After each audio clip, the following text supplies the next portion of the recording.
We're live. Oh, we are? Well, now we We've been are. doing this the whole time? No, I just hit it when you said let you know, and so I'm like, okay, now you know. Jesus Christ. Casey, Yeah. you gotta be giving us some, like, heads up This to is your this. heads up. Shut up, Casey. Rude. hmm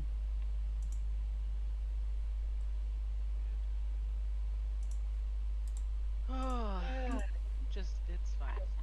You're, um, you're giving me all the reason to not care when I destroy you and your character. It's fine. That's fine. Reason will live on in my heart. More than other games, apparently. Though it's only like a summer campaign that we do, so I have to wait until next summer to play them. Mm, Oh, mm. The summer only character. Mm-hmm. All right, y'all. Well, hi, to anyone out there in the verse. If you're listening, I don't even have. I should probably get Twitch up. Hey, I have it up too. hey, look at that. We're live and everything. Mm-hmm. So cool. Um,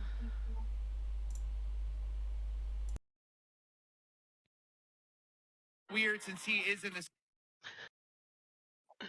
are we? Does anyone have any questions before we get started? Any final thoughts, feelings, character creation things we need to do? Just one Questions? thing, I have to quickly X out of something that will autoplay. I have TikTok open on a browser, and anytime I Uh, roll my mouse over, so just give me one hot second. yep. Oh, wait, maybe not. Okay, so I have to figure out what caused that sound, but anyway, I'll figure it out. We'll get there. We'll get there eventually. Alright, now I need to find my own notes. What is even happening in my life? Casey, I had a whole intro planned. It's fine. It's okay. This is Um, this is true actual play. this is true. Actual look, we are in fact we have been asked to to have this be a recreation of what it is to be in in the basement, and this is how it works. So I guess we're doing good. We're doing a good incarnation. Um, all right. Well, for everyone on the end of the other line, for the audience, we are playing a Call of Cthulhu 2e game. We are playing on Serious Play, which is a University of Wisconsin Milwaukee graduate run um, Twitch stream slash organization that does a bunch of research on games. And I am Leia Liebzeller, your storyteller, story leader, story something. Whatever Call of Cthulhu would like me to be, whatever, game master. That's who I am tonight. I'm a PhD candidate in the anthropology program, and I design games for Publishing Goblin Games, and I've been ostensibly running games for the last 13 years or so, though I haven't in the last 18 months. So this is gonna kind of this is my hey, I guess I'm back. I'm gonna do it yay. live on camera, so I that's fun. love it. I can't imagine why you would take a break from games. Why would I take a break from games? Maybe it's just I made it my whole life. It's my job and my studies, and then the pandemic happened and I decided to study tabletop games. Like, never study something you love. Anyway, that's for another stream and another conversation. But yeah, I am back. I have never played any Call of Cthulhu. I have never run any Call of Cthulhu at all. And it's been a while since I've run a system from the 1980s. So we're all on a trip together, and bear with us as we figure out the rules as we play, because it's gonna be a whole thing. It's gonna be lots of looking at the books, being like, I'm glad I have a searchable PDF, um, Yep. and That's what it's gonna be. So you're coming down with us on this adventure. Before I get into kind of like what the vibe of this game is, I'd like everyone to go around and introduce themselves with whatever information you think is pertinent. But not your character stuff. We'll do character intros later.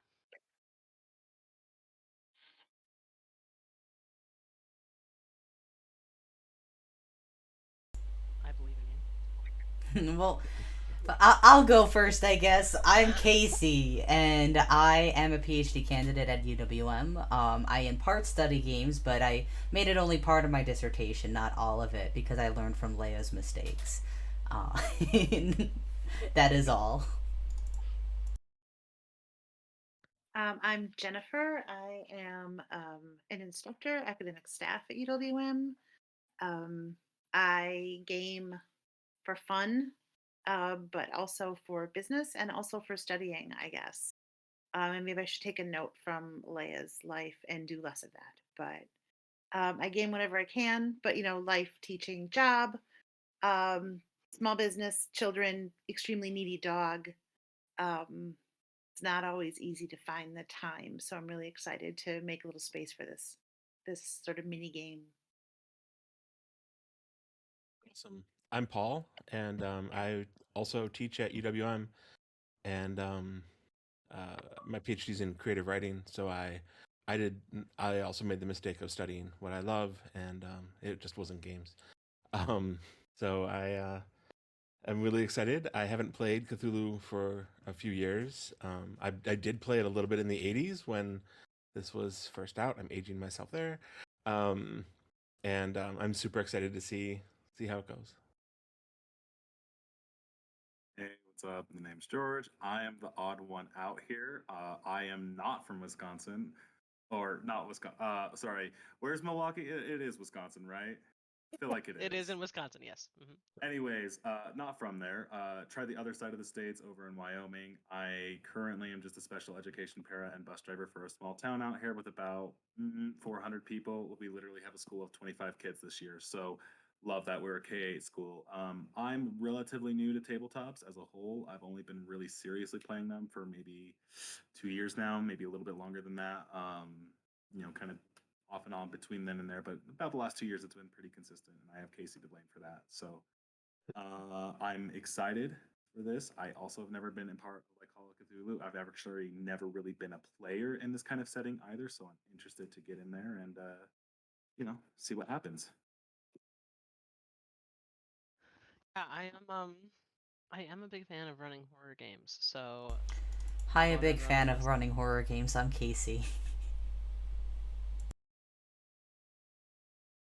Death. Your character is dead. Start over. Not really, not at all. All right, so for the audience, I guess, I just wanted to give a couple caveats. We did have a session 0, talked about a whole lot of things, decided what we wanted to do with this. And it is a horror game, so I feel like there's just a couple of things that I want to say out loud before we get going as a group. This is a horror game, so it's meant to be a little bit scary, a little bit bloody. My hope is that tonight, when you turn off the light, that you walk just a little bit faster than normal to your bed. So basically, be prepared for horror. In our session 0, we also decided that we wanted to confront some race issues in this game. So just be prepared for that if you're listening. We are playing in what is or was, who knows, a sundown town. So there is going to be some racial tension.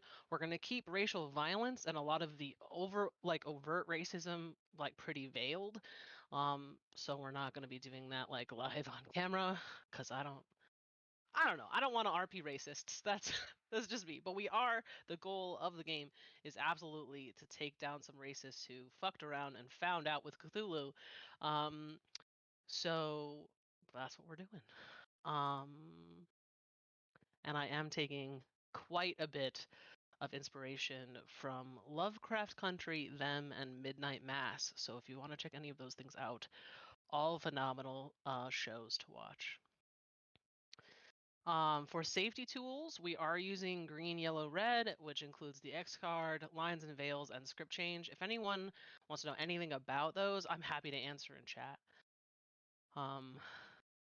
And And the one last thing I want to say is that although the town and camp that I have included here are real places that you can look up, I have changed a lot of their history, a lot of the details, so this is zero shade to Millvale, Pennsylvania, or Deer Creek Camp.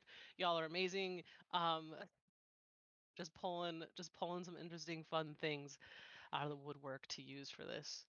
Because one of the things we decided is we wanted to use a real town in a real America. So here we go. Does anyone else? I don't know. Does anyone else have anything to say before we get going? All right. With zero puns from Casey, here's our introduction. Impossible. So the year is 1983. It is October 24th. The weather is chilly, but it's still in the 50s during the day, mostly cloudy. Our characters have found themselves residents of the borough of Millvale, a town that sits just across the Allegheny River from Pittsburgh, founded November 24th, 1883, by the first Edwin Flegg. The town originally grew around industry, iron, stoneworks, and breweries. Although the town was once very prosperous, in 1983 it is a little more in shambles. Many of the businesses were boarded up or left empty. Industry began its downward spiral in the 1960s, and between 1960 and 1980, Millvale has lost almost a quarter of its residents, currently sitting at 4,056. Those left are landed, impoverished, or have found themselves in a profession that is indispensable to the town. Millvale, like many boroughs and townships in the Northeast, has a storied history of strange occurrences. Ghosts wander the streets at night, eyes in the dark glows in the trees as car lights hit them, and children go missing at rates perhaps larger than they really ought to be. If you hear your name called in the woods, walk slowly but diligently to the nearest road and do not look back to see what's stalking you. The important places in Millvale include Mal's Irish Pub, Deer Creek Camp just outside of town, the Church of the Shepherd, the Millvale Press, and the DMV. We will get to why the DMV is important later. Y'all did this. This is your fault. So we are going to start with character introductions, and then I'm going to give a little bit of a taste of the mechanics and how you wake up in the morning. So who wants to go first with character introductions?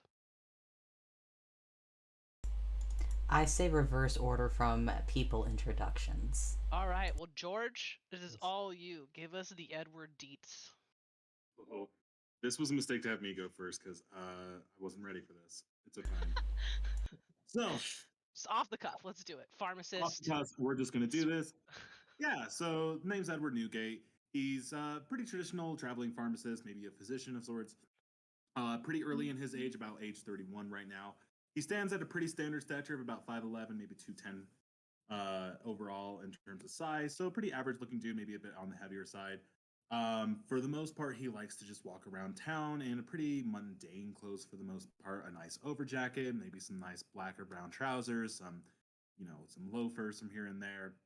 He always makes sure to carry on one of his very prized possessions from as like a family heirloom that his great grandfather used to use in the barber shop, bloodletting knife that is always somewhere clearly visible on his person. Aside from that, he doesn't wear much in terms of a cap or anything like that. Very nice, slick backed hair. He does happen to have a pair of spectacles on him. There's some story back there, but we need to get into it now. And yeah, he tends to keep to himself for the most part, though he is pretty good friends with the local prank store owner. And he also has a couple of interests with like the mayor around town, pretty good buddies with the butler there. So he just kind of runs his pharmacy out of his house, more or less. That's pretty well kept up for the most part. He does do most of the medicines that he makes or caps is done kind of in the back of his house. So that's usually kind of where people know to come for any sort of pharmaceutical aids. Um, and yeah, that's Edward Newgate. All right, Jen, give us the Iris lowdown. Wait, no. I think I was second last. Yeah. So Yeah. I was second.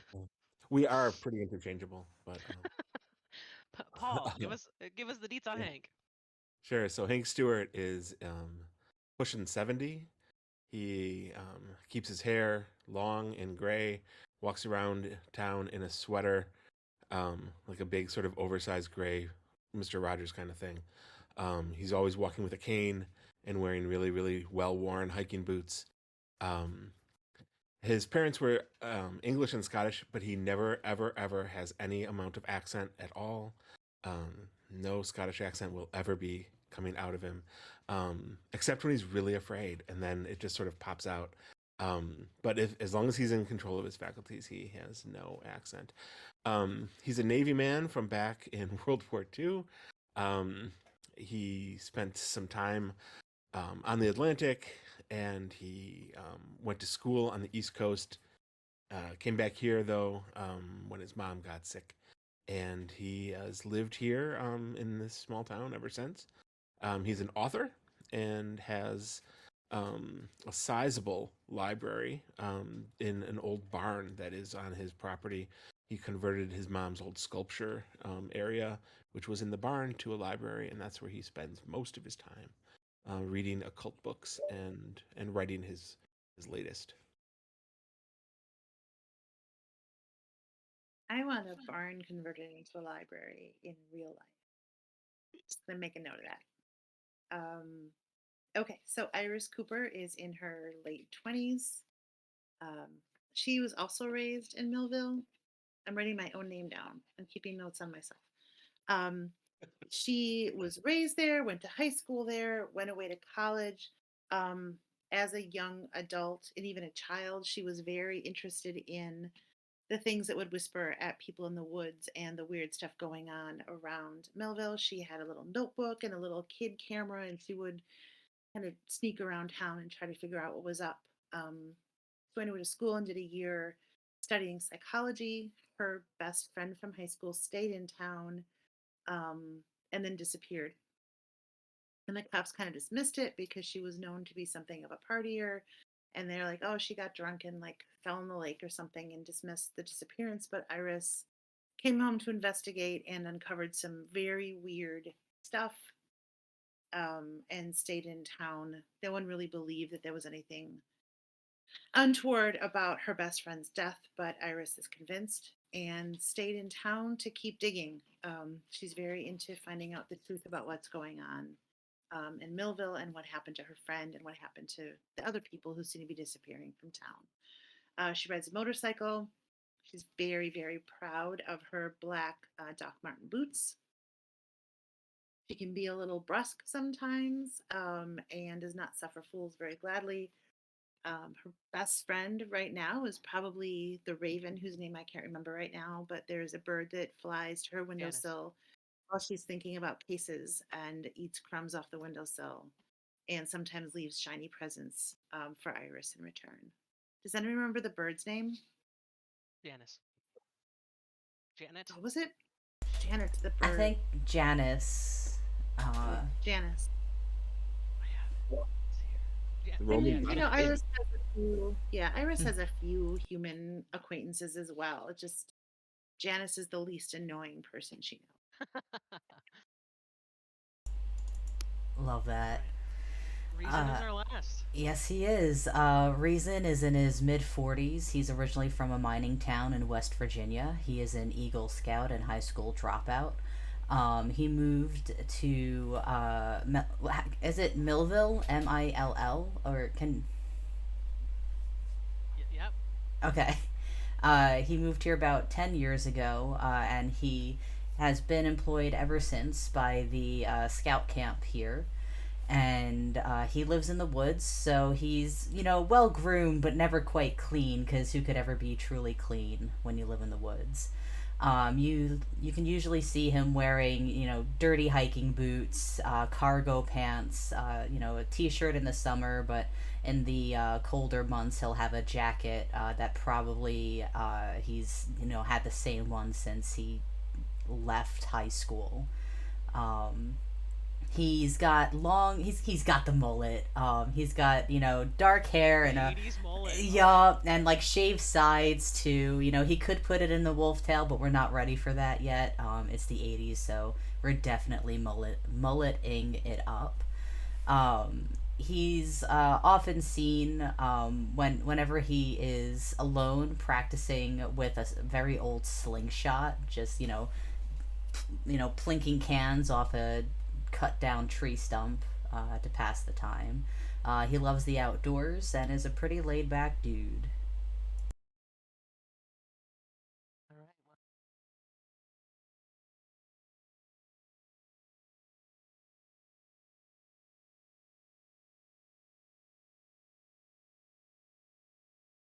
Did my audio go, or are you on mute? Uh-oh. I think it's on Leia's end, Okay. which I mean, it's a deep relief that it's not me for a change.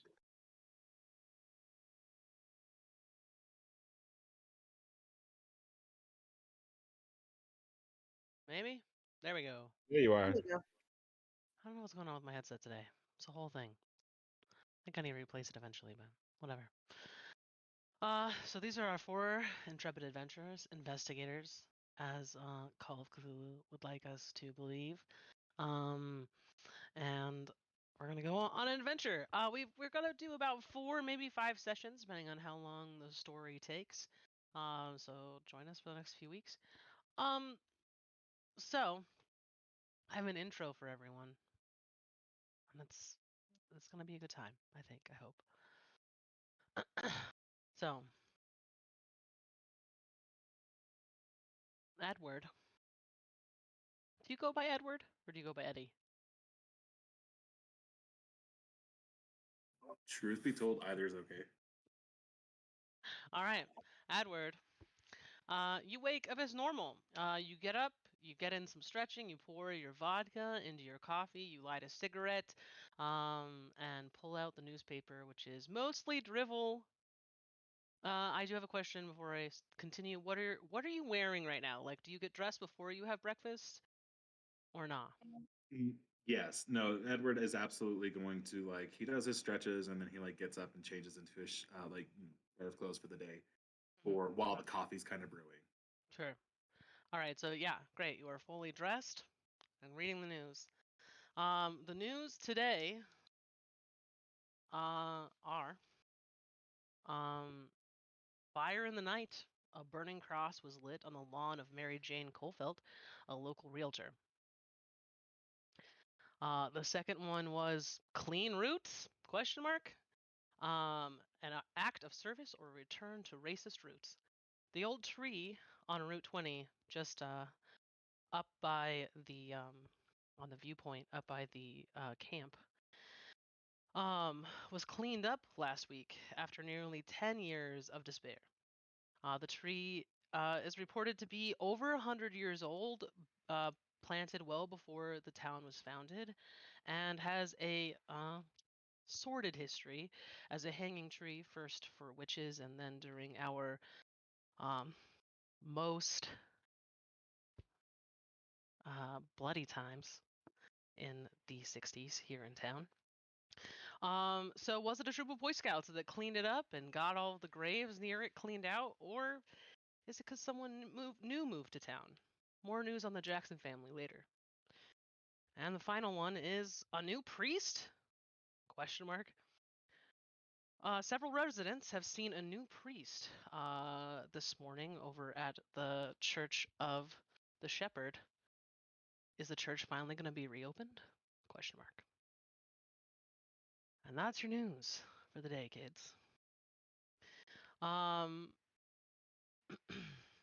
so you're holding this newspaper, you're reading all these things, you read about the priest, and then you find yourself standing in the middle of the afternoon in front of the church of the shepherd, cigarette that you lit this morning still burning, Iris standing next to you taking photos of the church with a camera you have not seen before. And that's where we're going to stop with you.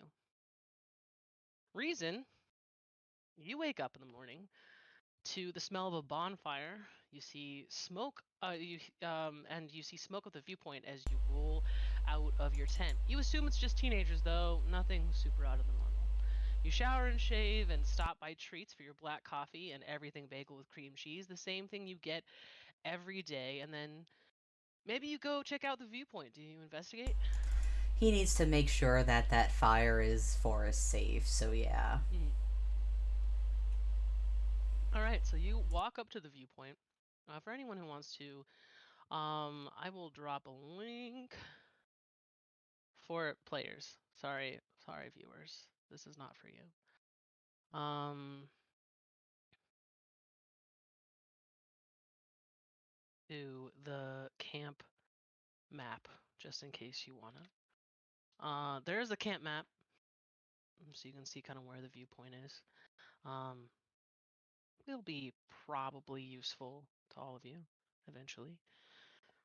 Um, all right, so you get up there and you notice someone has lit like a large fire. Like this was definitely not a safe fire, but has stopped smoking by the time you get up there. Um, as you investigate, you get down, you touch the charcoal, you notice that it's grainier than you expect. And one of the first things you notice is the bones in the fire and just like a hole in the ground. There's just a hole in the ground, as if something has erupted from it. Um, and On the other side, you see someone standing, a tall, thin man with a wide-brimmed hat, and your fingers begin to burn. You wake up as your flesh is melting. No. Or sorry, your flesh is melting, and then you wake up. Okay, I was about to say that order is really important. You think to yourself, what a strange dream. I think he wakes up, his flesh is melting, and then he wakes up again. Yes, yep. And your fingers are tingling. They'd fallen asleep. You must have fallen asleep on your hand or something. There's no smell of smoke. You roll out of your tent, you shower, shave, stop by Treats for your coffee with cream, a plain bagel and cream cheese with strawberry jam, the same thing you get every day. Make a sanity check. Oh boy. 36. What's the threshold that I'm supposed So that to? should be your sanity number, which means you have to get under. You're looking for Oh, under whoops! your I sanity. forgot to write down my. I forgot to write down my sanity. What's the? Okay. That's Yes. my total mistake. That's the one thing that I didn't do. Oh, the most important thing I. of the game. No. All right. I'm looking for it. It's. I think it's. Is it your luck times something? Shit. Hold on, everyone. Yeah. I'm in search of creating an investigator. Where are you? Let's see. Sanity between 1 and 99. Sanity equal to luck rolls, so power times 5. There we go. So that will be under, yes. Okay. Then you don't lose any sanity right now. Bet. You go about the rest of your day. You feel a little bit weird. But I do want to note that because in his dream he got to have breakfast, and in real life he gets to have breakfast, he considers today a win because he had 2 breakfasts for the price of 1. Absolutely. Absolutely. Yeah, so you go about the rest of your day. You're walking through town. And you notice Iris, who is currently in her pajamas, and your friend, um names, I have them, Edward, Edward. who is looking very confused, standing in front of the Church of the Shepherd, which has been kind of like a decrepit building up until today. Mm-hmm. And now is like, it looks like someone fixed it up like what, overnight? You're not really sure, but you see these two people that you know, both of them standing wildly confused in the church parking lot. It's just pajamas, Edward. And we will leave you at that line.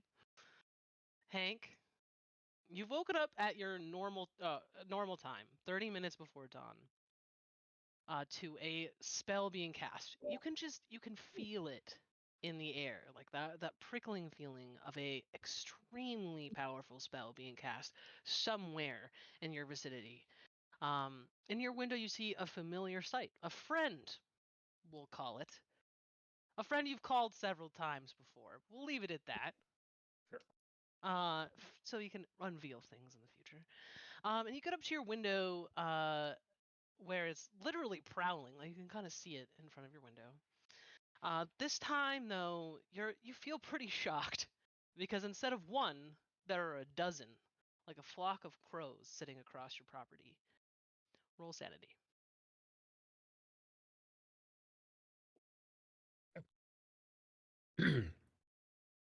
95. 95. 95?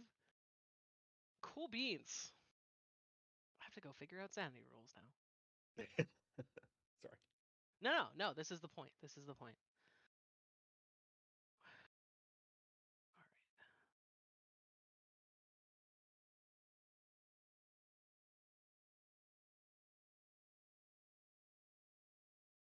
I can't remember. I should have. I don't know why I didn't write Gotta this love a down. system where you want to roll low.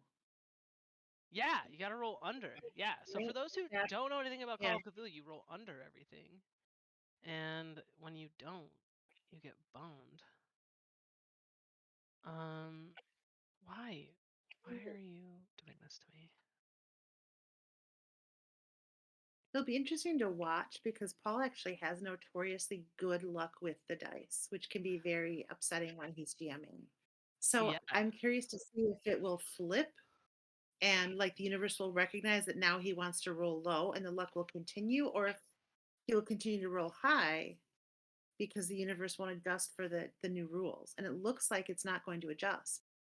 And you might be Yeah. screwed, man. I mean, first roll says. Yeah, first roll says you are in trouble.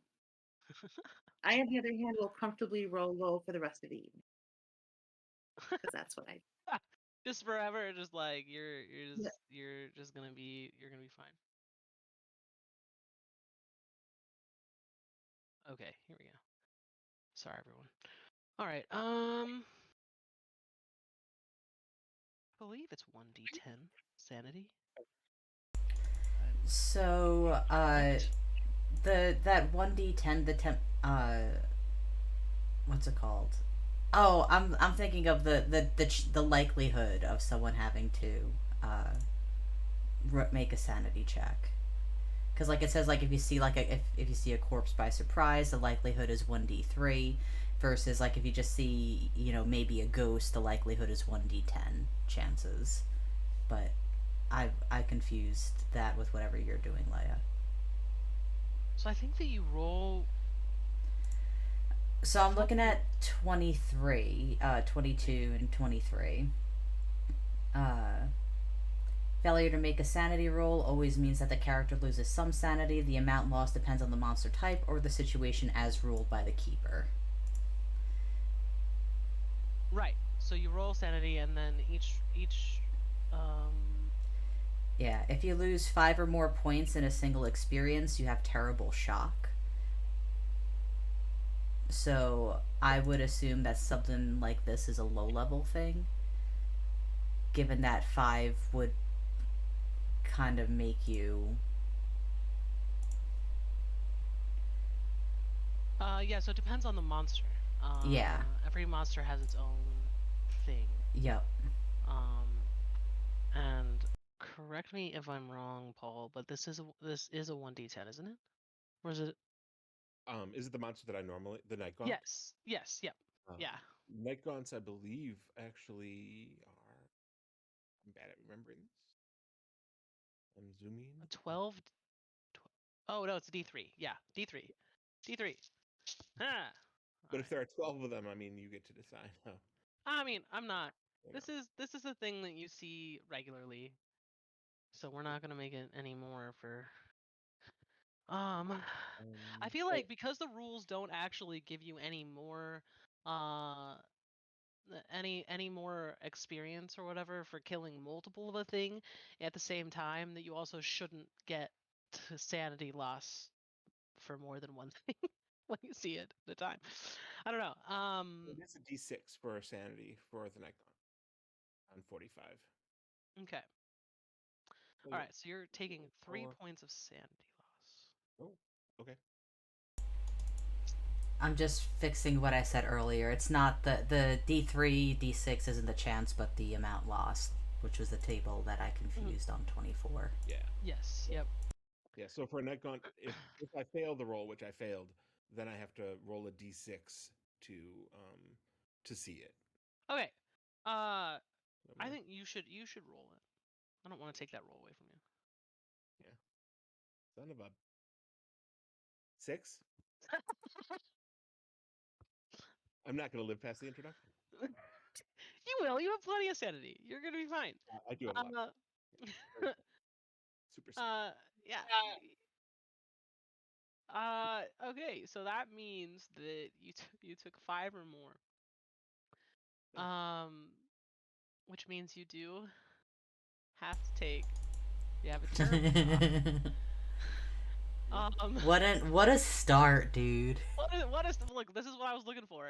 It's all fine. So you're gonna make a D100 roll if it succeed if you're so you're trying to succeed in an idea roll. Oh, that's easy. So I just need to. Should you want to succeed? Do I want to succeed? Yes, you want to succeed. Well, wait, hold on. If he succeeds in an idea roll, then It's a bit yeah. of both. Oh, you sorry, I'm sorry. You want to fail this. You want to fail this. Roll high. Yeah. That's what Roll I'm high. My idea is very high. Yeah, I definitely succeeded by a lot. Right. I Then rolled a 42, and my idea is 85. So then then Hank has realized the full significance of what he beheld and will go temporarily insane. The keeper should determine what happens, and the investigator will remain in the resulting state for the amount of time shown by rolling on the temporary insanity table. I feel like I'm gonna go. Oh no, you have to roll it. It's just you yeah. roll. Okay, roll me a d10. Damn. Mhm. I sure hope you can account for if he rolls a 8 through 10. I can. It's fine. Love it's it. 9. Oh god. Okay. Cool beans. Cool beans. All right. I need you to roll another d10. How many hours are you gonna be insane for? 9. What the? Ah! I need more dice. You gotta go get some weighted to bad dice from here. Maybe we Yeah. just have Jen roll for you all the time. It's fine. Yeah. So you're insane. You're temporarily insane, but only for hours, not days. You know, you could have gotten a 10. So I guess there's that. Do we have to figure out this insanity table now? Yeah, that's on 20. Um. I don't like that. Yep. So in most cases of insanity, an obvious affliction will appear on the table. The keeper will make these. However,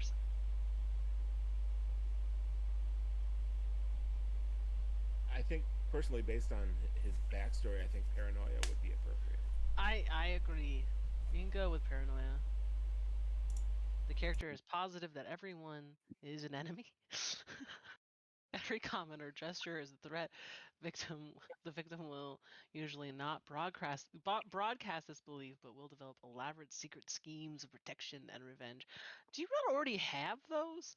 I mean, Yeah, I'm a little paranoid anyway, so I thought that was appropriate. all right. So your paranoia is turned up to 10,000, but wait, there's more. Uh, which is super fun. Uh, Thank you. So as you're rolling for you've gone completely insane. There's someone, which means like the whole town must be in on it. Every person you've ever known is now in on doing this spell that is doing something terrible to the world. Um, eat all of the night got in the yard. Turn their heads to you. They don't have eyes, but they are all staring at you, unseeing.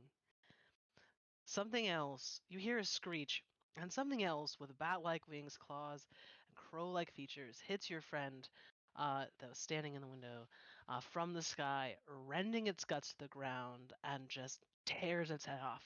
with its hands. All of the other night gods wail. The newbie screeches, cutting through space and time, and it walks up to your window.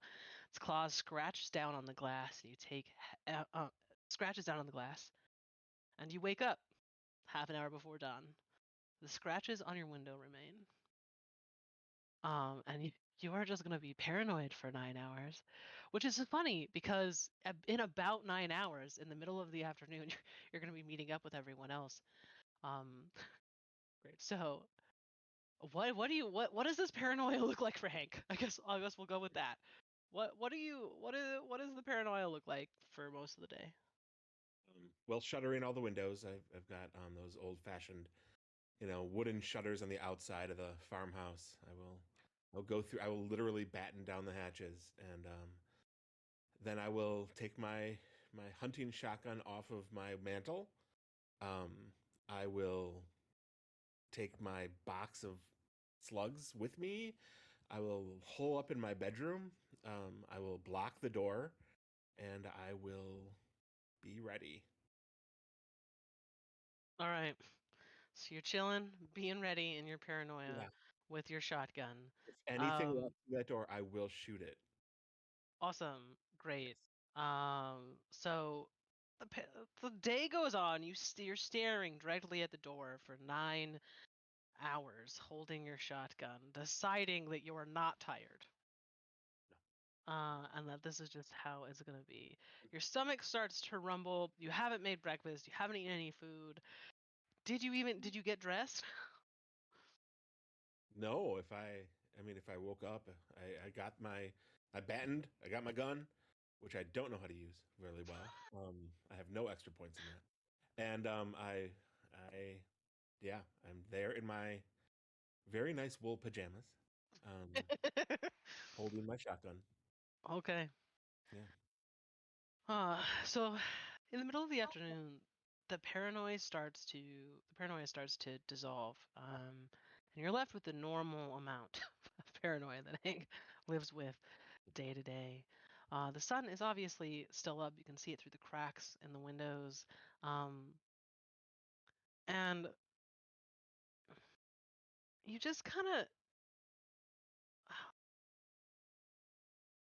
you feel your body almost like start to like not disintegrates the wrong word. It's like you're moving between space and time.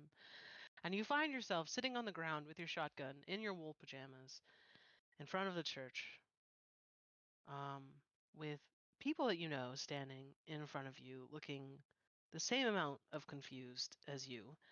Um, and our Wait, last did I not get the memo that this was a pajama party? and the last person we've got is Iris. So Iris, as you already know, your story of this night is going to end with you standing in your pajamas in front of the church. But what you haven't known yet is 4 nights ago you were out on a case and saw a man in a wide brimmed hat walking up on the road. His figure seemed to skip and undulate, fading and then coming into sharp relief. This isn't entirely abnormal for you. You see figures like this fairly often on your morning strolls. You check your watch, it's 3:33 in the morning. The last 3 nights, you go home, everything seems fine. And over the course of the next 3 nights, you're waking up again at 3:33, jolting awake as if your alarm has sounded. Tonight, the same is true. You wake up at 3:33. A figure stands at the end of your bed, tall and thin, with a wide-brimmed hat. The figure bolts to your door. Your door slams shut, shaking the frame. Do you try to get up? Yeah, she would try to get up and chase after it. Okay, make a sanity check for me.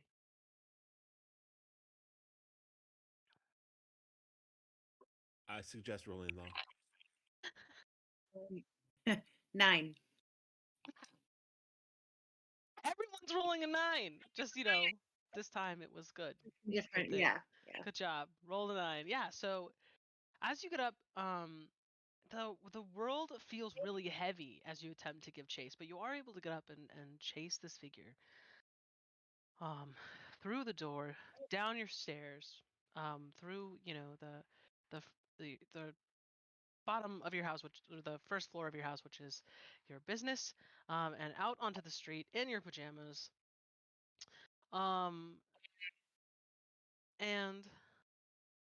you don't see the man in the hat. You're looking around in the dark. The man in the hat is gone. Your heart is pounding. You start to calm down, trying to figure out where he's gone. And a priest walks past you, tips his hat and says, "Well, howdy, ma'am," in a thick southern drawl, and flashes you a smile that seems to glow in the dark. "Won't you come to the service tomorrow?" You are stuck, unable to speak. And in the next moment, with a blink, you find yourself the next day at 3:33 in the afternoon, standing in front of the Church of the Shepherd on Roundhouse Road, in the middle of the parking lot, taking a picture with the cheap little camera from the old clue kit you keep on your shelf. You are now all together. The last person who has yet to make a sanity check is Edward. You arrive to find Iris there. One of your friends walks up, and then Hank with a shotgun also shows up. Hank, does your gun go off before we roll this sanity check? Does your gun go off? I mean, I don't see why it wouldn't. All right. A shotgun rings through the air, doesn't hit anyone. This is like going straight up at this point because we're sitting in a chair and are no longer, so you're just kind of on your ass in the dirt. So Edward, make a sanity check for all of the weird happenings that just occurred around you all at once.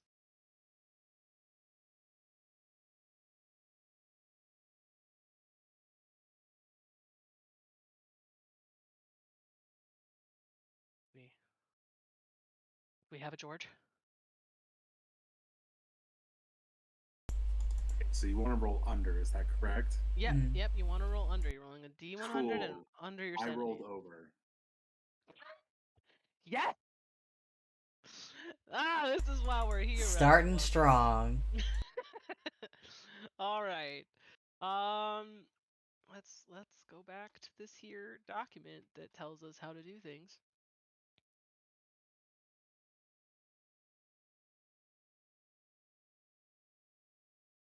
Okay. So, you've rolled under your sanity. And now, I believe, you're definitely going to lose some sanity. There's no getting around that. I need you to roll... I feel like this is pretty weird, but we're not gonna go too terribly hard on the first roll. So roll me a d6.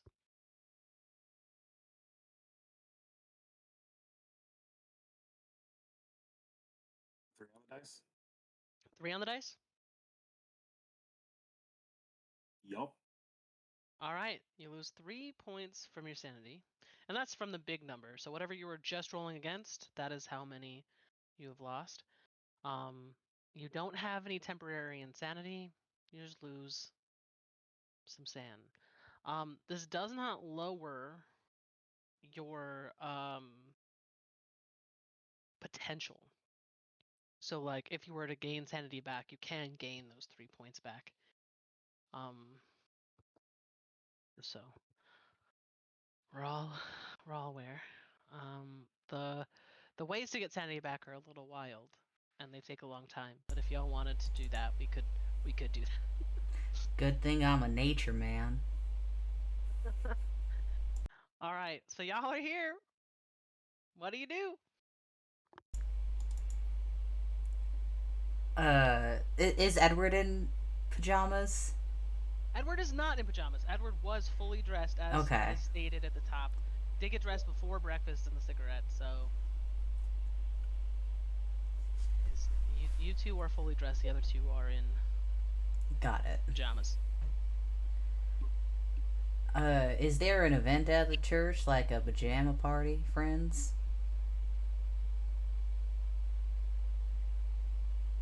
Iris is just gonna dodge that question and quick stuff her little kid camera into. Does she have her shoulder bag? Or did she grab? Would she have grabbed her shoulder bag on the way out to chase the ghost? Possibly, because it's got like her detective stuff in it. Say yes, sure, yeah. And then, okay, so she's gonna just quick stuff the camera in the bag, embarrassed that she has this little kid camera, and not answer the question. uh, all right. I guess you're really invested in your work right now. Hank, I gotta say, those are fantastic pajamas. I haven't seen wool like that in ages. Yeah, imported. Yeah. Hank will nonchalantly use the shotgun as a cane now, since he really wants to be cane. Just like he totally meant to bring the shotgun, and use it as his cane and walk over, Oh my god. looking over at Iris like, oh, we have the same fashion sense today, huh? Looking around a little bit nervously.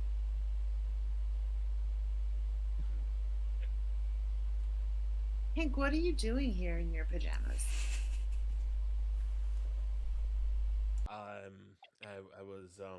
I was walking. I guess I was walking.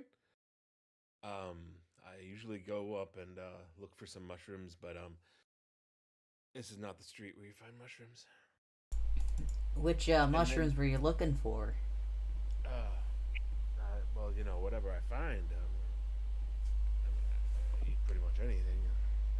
Well, there's a good patch by the campsite. The kids haven't found it yet, so there's plenty to pick. Oh, great, great, yeah. And Hank will continue to mumble a little bit and mutter, something that he does often when younger folks are questioning him. He just wants to sound a little bit old and crazy. He figures that they'll start leaving him alone at some point, and he'll just sort of walk not real far away, but far enough away that it's impolite to talk, using the shotgun as a cane. Uh, Edward, you're a pharmacist. Do you happen to have any paraphernalia on you, like a cane? I don't think that the safety's off and everything. I don't want him blowing his hand off. Yeah, Edward's just gonna ignore reason at this point. Just go over to assist the old man. I don't know. I must have just wandered out of my house. I mean, you know, I guess that happens when you get to a certain age. No worries, old timer. Been there a few Yeah. times myself. Are you sure you're okay using the shotgun? Oh, I think both barrels discharged. I think unless I reload, I'm pretty safe. Here, tell you what, why don't you lean on me for just a minute? Why don't I take a look over for this? And I'm definitely just going to make sure that the safety's off. Or the safety's on, sorry, rather. Trying to make me blow off my foot. And then would absolutely just make sure to be like, all right, well, just make sure to keep the barrel pointed into the ground. Why don't you? All right. Yeah. Unfortunately, don't have any of the hemoglobin needed to patch any up if anything goes south. So, Yeah. anyways, and he'll kind of like look at the church door. So, we having a lawn party? We going in? I'm sticking with a lawn party. It it and he's like looking it over and he goes, "Did y'all fix this up? Cause I don't remember it looking so nice." Y'all hear that? Sounds What? like someone's trying to be people folk. Anyway, Oh, why do you gotta be rude, Edward? I'm just making why do friendly you com. gotta make decisions and quips about everyone's appearance early this morning? I get you may not be socially like The church ain't a people, ingrained with Edward. society. It's a building. Excuse me, I'm talking, and it is rude to overtalk on someone, to speak over someone. It's very clear that somebody hasn't taught you manners yet in your life. I understand that that might be because you were raised by wolves out in the woods. But here in town, we do have a level of expect of, you know, what is it? Respect and decency. Now, as I was saying, Jesus uh, Christ! I'm in it. Damn. as I was saying, So Iris is we're gonna gonna learn kind much. of loudly and over Edward say, "Yeah, reason for fuck's sake, show some fucking respect." And then she's gonna turn around and try to go into the church and push the door open to see if it's Yeah, locked or not. we're not gonna learn much from standing out here. Let's just go. Wow. Reason staying outside. Jason's going home. Okay. Like goodbye. Yeah. So Iris went to go open the doors. Yeah. Okay. So Iris, you walk over, there's big double doors. You go to open them, they're unlocked. As you open them, the bell to the church rings. And you walk in and realize like half the town is there already, and service was just starting. Um, Is this a normal day and time for service? Did I not receive not at all. Not at all. No. Okay. Um, there's the priest that you saw last night, Yeah. standing at the pew in some priestly garb that's like vaguely Catholic, but you're not really entirely sure. And has started preaching about how we need to be a welcoming town. Welcomes you in, like the door opens and he's already started talking with us. Newcomer, come in, sit down. She'll slide into a pew at the back. Hopefully there's a spot open. Is anyone following Iris? Edward would have been like basically right behind her. Okay. I feel a little weird bringing a shotgun into a place of worship. So I will be staying outside. Also, All I'll right. reload the shotgun just in case. All right. So we now have a loaded shotgun acting as a cane. Reason to hang are outside. Iris and Edward have come in. I mean, y'all can sit here and listen to the priest talk. He's introducing himself. Um, just as the shepherd of his new flock. He's happy to be here. And he talks in a thick southern drawl that I'm never gonna be able to recreate. But that's what he's talking.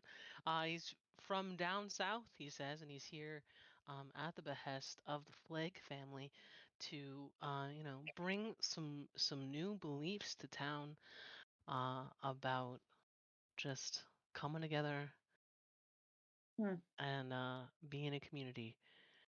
Uh, because so much of these times have been about the disillusion of community, and instead we have to come together, no matter where you're from or how much you make. We have to sit together and worship the God. Iris And is good at psychology. Can I make that kind of roll or some kind of like roll to see how creeped out she is by this priest and his lecture sermon? yeah, Like, can I get a roll something to just get the vibe of this? If it feels eerie or yeah, threatening or absolutely. Yep. I mean, if anyone has any knowledge stuff about religion, that also works. Any of the skill, like any skill that you feel would be relevant, we can roll here. ugh, I rolled over my psychology. Never mind.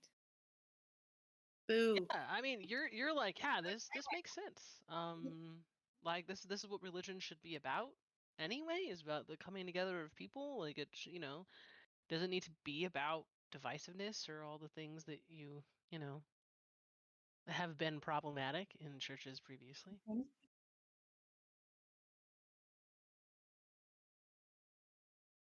Does Edward have anything that would be useful here? Not particularly. Um, no. Okay. At most, he has a little bit of like, no, not really. I mean, he's able to psychoanalyze people a little bit, but that's about it. And I don't think that's really what we're looking for here. I think more than anything, he is just willing to observe and not get too close, like stay closer towards the door. hmm All right. Are you sitting in a pew or are you standing in the back of the church? It's rude to stand, so being having taught, having been taught manners, he will sit. All right. Um, yeah. So the town, like, so the people that are in the church, it's like it's a pretty big church actually. You had never been in here because like it was kind of run down and there hadn't been a priest here, so why would you? You can't remember what the name of the church was before. You're pretty sure that it was called the Church of the Shepherd, but now that you're thinking about it, you can't really remember. Everyone sits respectfully, quietly. As the sermon goes on, you do notice that there are kids in here who have for the last half hour all been quiet, sitting serenely, listening. Uh, Make a sanity check for that. I mean, that's not real. Are any other people dressed weirdly, like in their pajamas, or not dressed for church? nope. Everyone is dressed for church. Just me then. Yep.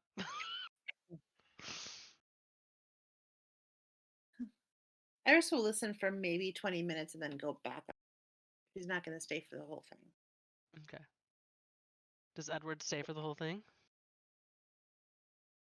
Let's see here. I think as long as the sermon sticks to the books, yes. If at any point we start getting heretical, he would probably look into, politely getting up and What would count as heretical for Edward? for Edward, this would be. I mean, it's pretty straightforward. Committing any of like the, you know, if at any point holding a god above like another, or any false idols above one another. As you can tell, I myself am not an inherently religious person, so I don't know these things. Somebody who might be a little bit more in tune to that might have a specific list. But anything that just seems to like not go the traditional sermon route, if that makes sense. Absolutely. So,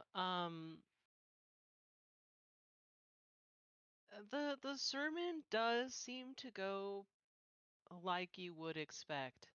And towards the end, he starts talking about what you would assume is the rapture because it's about like coming together to make sure that we are here for the coming of our Father, etc., etc. Which seems a little like talking as if like it's soon, but also religions do that. So like like the rapture is always just around the corner. So like that kind of makes sense, but it is a little like it's not heretical, but it's also just like not. I think Edward would best interpret this as to be like, okay, so he's a bit more fanatical than others, maybe, right? Like if like the Absolutely. first thing you're going to jump into, like if your first sermon is going to delve into, hey, we need to come together, or else you're dying the hell, like the burning glory of hell or whatever. Like, okay, Mm, that's a bit extreme, but mm, it's at least on par. mm, The other thing probably during the sermon that he would maybe be interested in doing is, you said like half the towns here. He mm. would maybe see if like he wants to verify that it is just townsfolk who are here and not people outside of the town, because that would be a bit of a red flag. Um, do does Edward go to rich people's houses for traveling pharmacy stuff, or like what populations does he service mostly? He'll service pretty much the lower income spectrum of things. Um, that seems to be a pretty, that's where he's more comfortable with his clientele. Though that being said, he does have a good friend with the mayor. So like if he ever needs something, it's pretty often that Edward would be the one who shows up to the estate, though he doesn't go out of his way to find those estates. Hmm. Yeah, so good friends with Daryl McSmarmy, the mayor. Um, yeah. So yeah, you've probably seen the flags around. They don't come, down from their estate very often, but they are here. So you're not seeing anyone that is like, they're definitely an out of towner, but you are seeing several people that you're like, oh wow, I haven't seen them in town for a while. Or they are kind of not regulars to town, even though they do live within the city limits. That's not particularly weird. I mean, like Edward's not usually a churchgoer himself all that Sure. often, but he still came to this because it's new. So that doesn't Sure. necessarily register as weird yet. At most, he may be cautious, but I wouldn't say he's like suspicious or skeptical at this point of anything weird. Okay. One of the things that both of you will notice, and maybe Edward a little bit more than Iris because Iris stays for 20 minutes and Edward will stay for the whole hour, is that although the priest is talking about the Son and the Spirit and God, he never says Jesus or the Holy Spirit. He does say the Trinity, but never references it exactly like you might hear it referenced elsewhere. It's a little bit vague. Just a tiny bit vague, which is not necessarily going to be something that like tips you off, but just a piece for the future. For our folks who are standing outside, what are you up to for the next hour? You got about 20 minutes before Iris joins you. What are you doing? Reason. Oh, go ahead, Paul. Well, I'm in my pajamas, so I don't have my normal like traveling chess set that I carry around all the places. But if it looks like we're gonna be sitting for a while, I would definitely ask Reason if you'd like to play, and I will start like using twigs and things and like make a little board. Oh, There is a picnic table outside, so y'all could sit there too. what's chess? Oh God. Let me show you. I will. I will scratch out a board on the picnic table, and we'll start actually with checkers. I know checkers. Oh, okay. Then we can. I will. That's I the will one where you you draw the X's and O's, right? Yeah, let's start with checkers. Yes. Yeah. All right. I will definitely teach some checkers. Iris, you come out to these two playing checkers at the picnic table in the parking lot. Y'all want to talk about anything? I think at one point, like during, like, and Reason like does very much engage, and he's trying very hard to pick up the rules, and like you get the sense that like he understands the mechanics quickly, but doesn't like quite latch onto like the nouns of stuff. So like I can't think of like checkers terms, but like with chess, he won't understand like he'll like keep confusing the names of like bishop and knight, but he'll know what they do. Um, but he would at some point ask Hank like the kids have been asking for you. They love the spooky stories that you tell. Oh, well, I certainly have time on my schedule. Yeah, we, Deadline to avoid, so yeah. well, camp has sort of community events every weekend, so I mean, we could probably squeeze you in on Halloween night, Oh, it's coming up. Yeah, let's do week that. from today. Yeah, I could bring out an old book or two and spin a yarn. Carry the little bugger silly. That'll be perfect. Keep him from wandering too far in the woods. I've got some good ones for that. Yeah. Love it. And I think that's what Iris walks in on as we're chatting and playing checkers. So she'll just sit down at the picnic table as well. Not note the game, notice that they're playing, but not pay too much attention to it. And when there's a break in the conversation, just ask these two why they showed up here today at this time. I believe I was translocated through time and space from my bedroom to here. Common occult occurrence in the stories. Never experienced it personally before, but I was getting a bagel. Did you walk or were you transported through time and space? I guess both. I guess because when you walk, you're transporting time and space. So I guess the old-fashioned way of doing it. But why did you stop here, Reason? Well, there were two people with pajamas in the lawn, and one person using a shotgun for a cane, and well, I thought I was gonna say hi to Edward, but it seems like he's got a real bug up his ass about me. So I guess I'll just keep walking by the next time. He's an excitable young man. Do you remember walking up to the church and deciding to stop and talk to us? Above table, Casey forgot. Does Reason remember Okay. that? Yeah, yeah. So you went about your day totally normally. You had some errands to run in town. You're gonna go stop by the bank in a little while. Probably needed to stop by the DMV for something. I don't know. And yeah, you just happened to be walking by.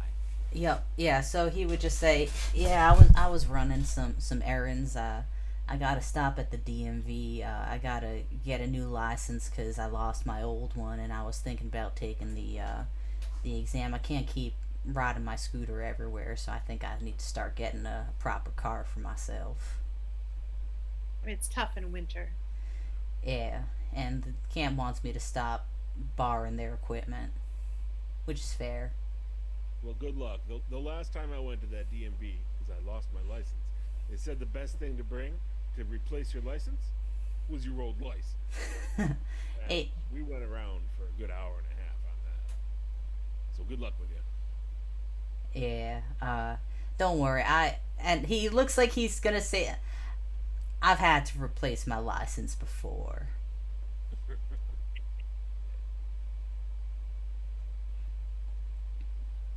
Is checkers a 3-person game?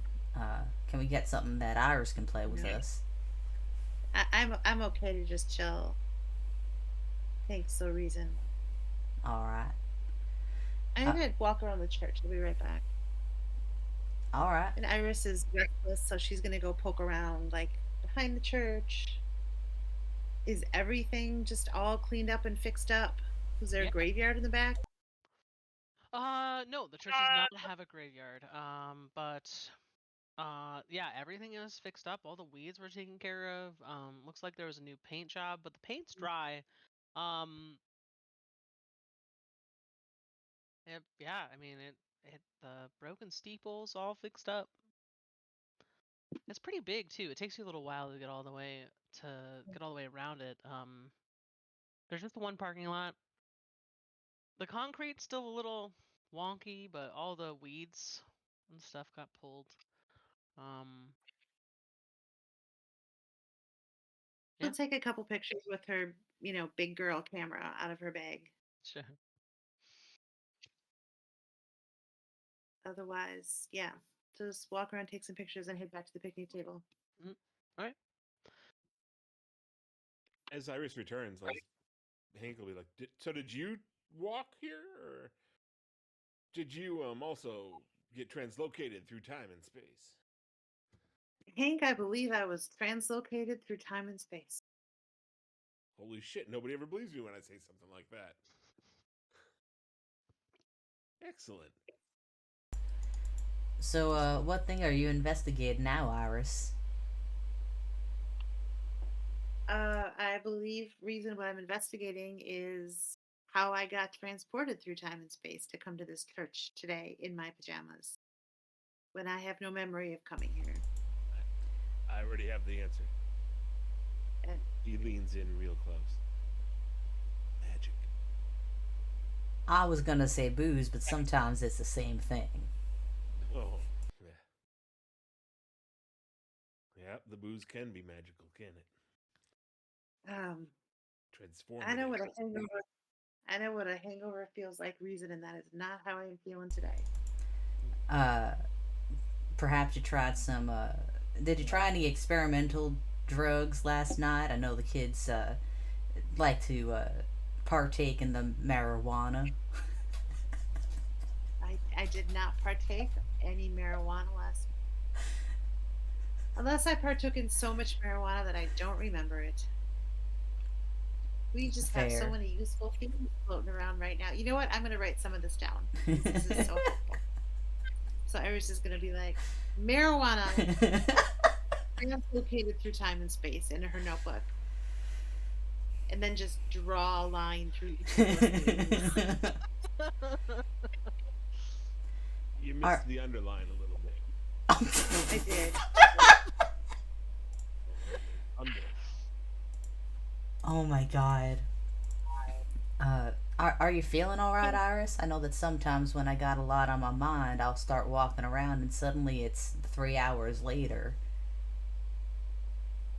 Feeling okay, Reason. Although that's probably the best theory I've heard so far. Well, I had thanks. a very weird dream last night. I dreamed about that priest that's in the church right now. Next thing I know, I'm standing outside this church in my freaking pajamas. Do you dream about priests often? No, Hank, I do not. Hmm. Did you know the priest before? I once read that you could only dream about things that you've, like people that you've seen before. That's interesting because I had not seen him before. But in my dream, he was exactly like the guy in there right now. Perhaps you knew him in a past life. I've read several texts of occult lore that say past lives selves can remember each other across space and time. How many of those did you write, Hank? I did use it as a subplot in one of my shorter fiction pieces that was published in Amazing Stories, but um, I haven't written any occult books on past lives. Uh, There's a very excellent movie about that. Yeah. by any chance, Iris, what did that fella look like in the church? Um, Iris will describe him as better than I can remember. Tall, Mm-hmm. thin, hat, Uh, southern drawl. what kind of hat? I don't know kinds of hats. Reason it was a hat on his head, and the part that sticks out from his head was pretty wide. Well, there's a bowler hat. You see, those are pretty rounded with a brim. There's a Jesus. pork pie hat, and Hank will go on and on about hats. Iris is now internally I, calculating how long it is until she can reasonably go to the bar and start drinking. You I see was her just check her watch and do a little internal calculation. I I'm sorry, Iris. I didn't mean to offend you, and Hank. That's a lot of No, no. good hat knowledge you got there. I'm not surprised from a smart fellow like you. I was asking because I had a dream last night too, where there was a fella in a wide brimmed hat, and I didn't get a good look at his face, so that's why I was asking about the hat. Shit. Maybe it's the same man. Did he say anything to you in your dream? No, but he did burn some bones. Burn some bones. Yeah, out by the camp. And I guess my fingers too. I thought that I don't know. I it was like some. I had breakfast first, in the dream, and I don't remember paying. And maybe I thought at first it was some sort of like I don't know sign that I stole the breakfast, and that's why my fingers hurt because I was stealing something I shouldn't. Uh, but in hindsight, I think maybe it might have been the hat fella. Huh. Nope. Bye, George. George will be back. Yeah. Yeah, he's still gonna be listening. There we go. Um, when church lets out, take a look at the priest for me, Reason, and tell me if it's the same man. Uh, sure. I'll have a look at him. You point him out for me. He'll be the one in the hat. Was he wearing his hat in the church? He was. That's weird, right? That's completely unacceptable. People these days. I mean, I was in there in my pajamas, so I can't really You don't judge. wear hats in public places. It is poor form to wear a hat in a church. I'm surprised that they're not stoning him or something. For Well, the other day I was at the post office and there was a lady in a hat. A hat! Indoors. Like, how old are you? It just occurs to me. I don't know how old you really are. Old enough to know better. You see, Fair all enough. thinking that you were gonna be the person that gave shade like you always do in every game show, but it's not even you. Like, No, Reason is my wholesome character. He's just such a nice dude, and he gets shit on all the time. Oh, reason. I love him already. all right. Um. Mm. Well, George, let us know when you are back and can talk again, and Mm. we'll have you do whatever you're gonna do in the church. I can talk. It's fine. Okay, great.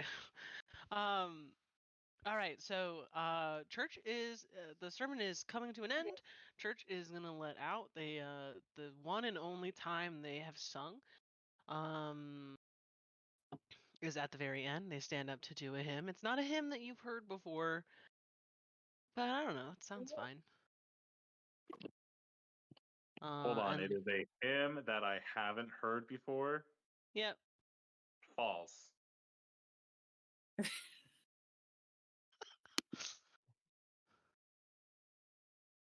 nope. That's not false. It is a hymn they haven't heard before. Okay, so then it's not a hymn. It's a This her. is Edward, by the way. This is like Edward inner monologue. It's fine. You can keep going on. But now the red flag has officially been hoisted. Okay, all right. Cool.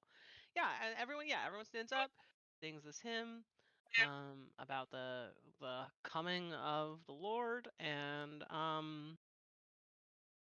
then everyone starts to file out. Uh Around this time, for the three of you in the parking lot, one of the kind of like town Nancy's has come out setting up a table with like lemonade and like coffee and stuff like that, as you do. It's a little bit weird for it to be outside in October, but it's outside in October. And people are starting to file out of the church. There is But no point the priest not to reason. the priest has not come out yet. But Okay. Edward, is there anything you want to do in here before you also leave?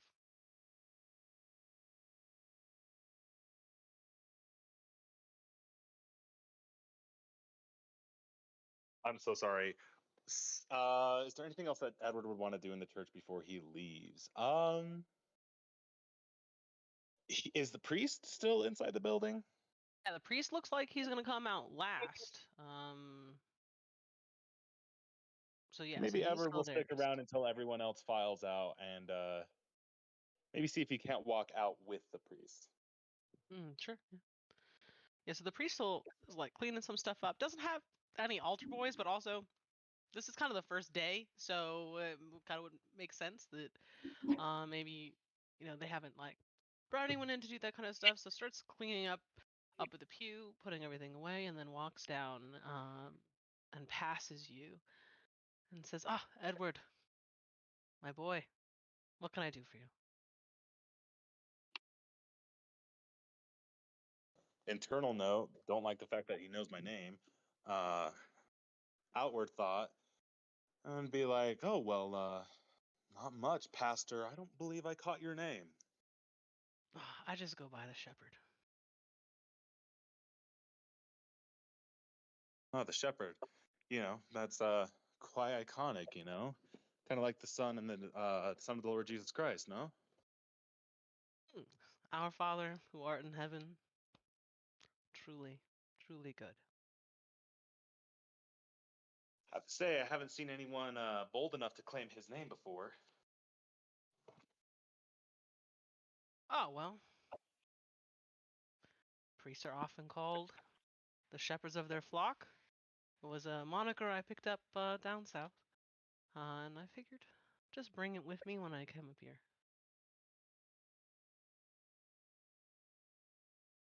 Oh yeah, no doubt. From the south, huh? You say? I hear you guys know how to cook down there. Oh, we did.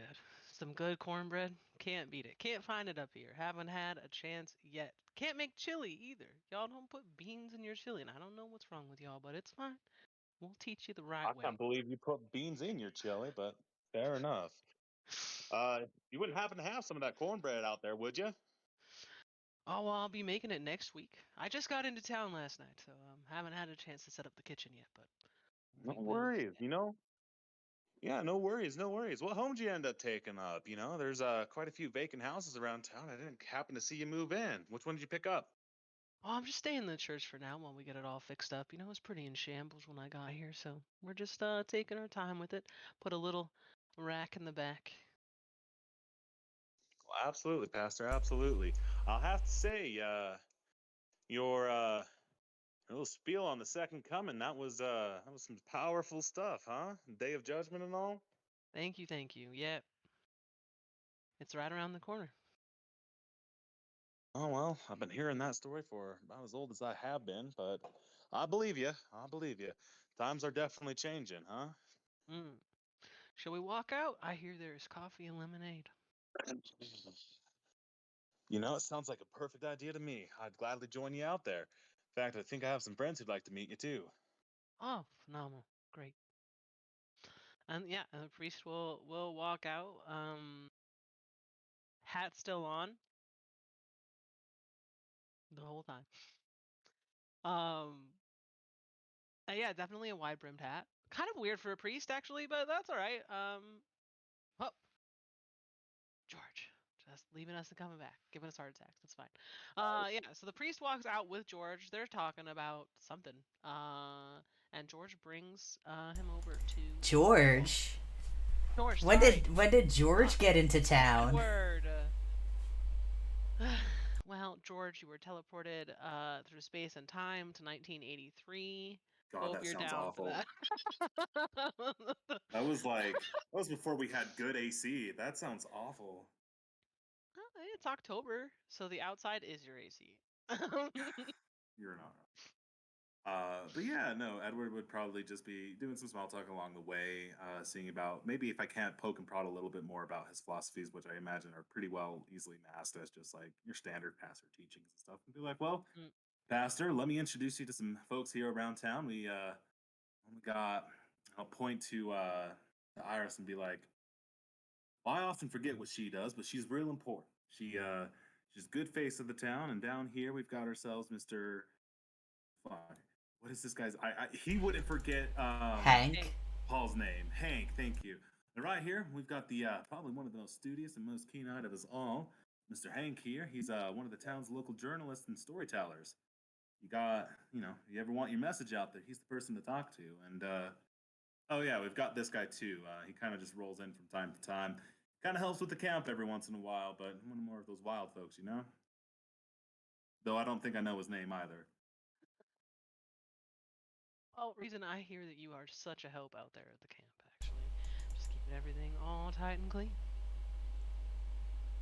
He looks at him. Oh, I'm sorry, I don't know your name, sir. Uh, Oh, you can just call me Shepard. well, Mr. Shepard, pleasure to make your acquaintance. Mm-hmm. How'd you get my name by chance? I don't tend to stay out here all that much. I tend to keep to the camp. Well, anytime I go to a new congregation, I make sure I learn every name of everyone in town. Ah. Everyone important, anyhow. Oh, I ain't important. I'm You just a fella. you move around a lot. I stayed in the last place a while. Might be a little too long, but that's why I'm here. Not sure how long I'm staying. Either. It depends on good people at the town. And he Um, kind of and looks just to over at the confirm, flags, like he kind of has like a little, like, kind of does a side eye at the flag family who's kind of congregated off to the side talking to some of their I know it's like silly to ask, but like just to confirm, this is who he saw in the dream. Like he can now confirm that. friends. So you only saw his silhouette, Okay, but it does have very similar, like, the silhouette that you saw was very, very gaunt. got it. And this dude looks like a whole ass person, but does have Mm-hmm. kind of like, if you were to stick them next to each other, you could maybe see it. Similarities, but not, Sure. like, oh yeah, this is exactly the dude. Right. Yes. Yeah. Not like I am 100% certain, but like Hmm. Well, you did a fantastic job with the church. When did you get into town? oh, just last night. Started in real early. Couldn't sleep. You know, anytime you come to a new place, just get going. But the flags also came out and helped me. Painted it early this morning. Uh, What time this morning? wow. Just before the sun was just coming up, so it must have been, I suppose, this. He's gonna get up and like inspect it, but like touch to see if it's still tacky. Like, Not at all. yeah. Yep. Hey Iris, take a look at this. I had been thinking about repainting some of the cabins at the camp. Um, can you can I can't quite tell the color though. Can you have a closer look? Yeah, let me take a look. And Iris will kind of get really close to it. And, well, Like, it's amazingly quick drying, whatever it is. Touch it.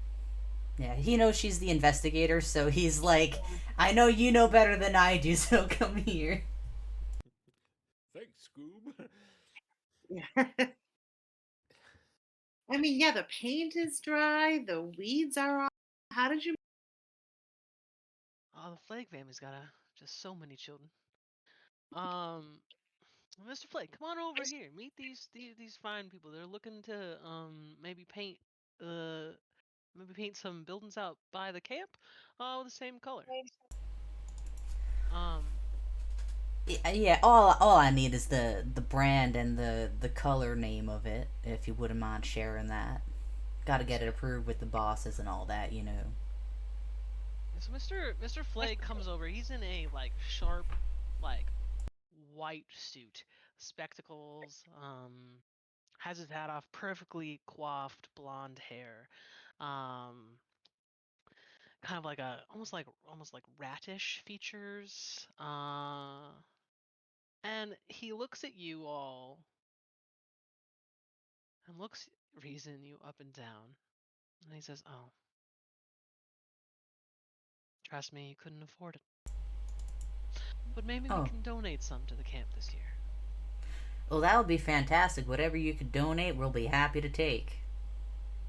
Yeah, we In fact, we were thinking about there's some fences that needed repairing, and I've been chipping away at it, but it's a safety issue. So if you wanted to put in some fences, the community hall actually also needs a new coat of paint as well. I think that this color might not be appropriate for it, a darker color, so that it really keeps the warmth in the winter. yeah. So, um, so Mr. Flagg will look over at his family and his wife and at his son, uh, Edwin Flagg Jr., who you know reason has come to the day camp a couple of times. Not someone you would like want to meet outside of camp. Like, you're nice to them in camp because it's your job. Uh, and so Mr. Flagg will look at Edwin Jr. and say, Edwin Jr., your camp counselor over here has invited us to come and do some glorious uh, renovations to the camp. You okay with that? And the kid perks up and is like, yeah, that's awesome. I'll help. And everyone in the family is like, yeah, we'll help with that. And it's a little bit weird just how readily they are like, we will absolutely do that for you. And He probably can't get this kid to pick up after himself during camp hours, no, and he's and like, "You the traitorous bitch." and the indication is like they're gonna do it soon. Like they aren't thinking like, like they are gonna like, yes, we'll get on that right now is kind of the vibe you're getting from that. Especially for a bunch of rich folks, that's a little bit weird, but also you need the help, so I guess it's fine, maybe? Up to No, you. I mean, Reason is like he's not a mean person, but like if someone's going to like flex their wealth, then he's gonna shamelessly have them flex it for the benefit of the community, and like he's going to let them do their stuff and figure out what the fuck is up in the meantime. And by the time they figure out what the fuck is up, hopefully a couple of things are renovated. Yeah, no, Absolutely. All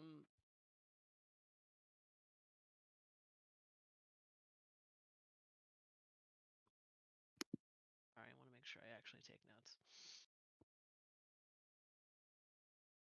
Yeah. So Mr. Flake will turn back to you and says, "Yeah, we mix the paint ourselves with some special ingredients. So it'd be great just to have that color. So many places we can get it, really. Oh, which ingredients? Because I heard that there's this thing called asbestos that Oh no no is. no no no no no worries. We had some trouble with that a few years back after painting the house. Some of our folks got ill, so we don't use it anymore. That's good. Um, Can't have the animals and the kids getting hurt over some no paint. no, and no lead in the paint either. I know it's kind of a Wait, rustish red, but what's the problem with lead?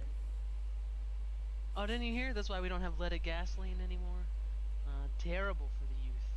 Ah, well, that's good to know. Well, we'll Thanks get for on that, that. Walter. Around just Sure. getting away from this guy.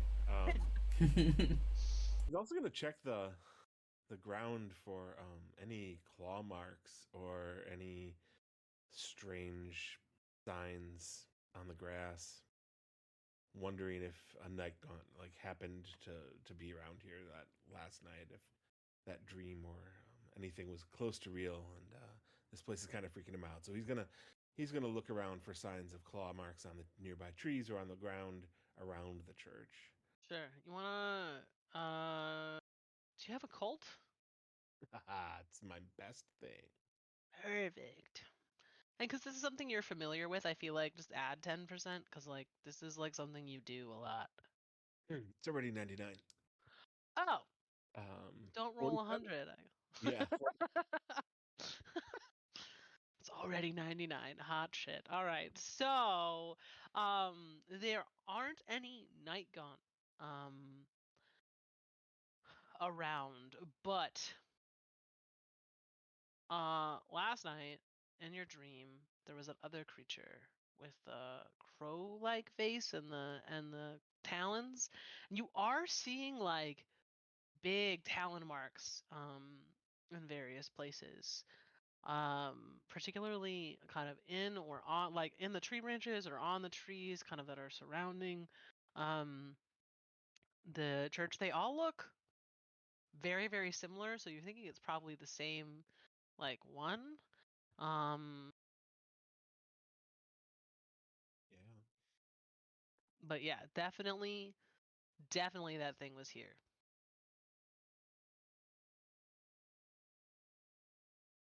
If Iris is around, and not like totally wrapped up with the other folks, I'm going to ask if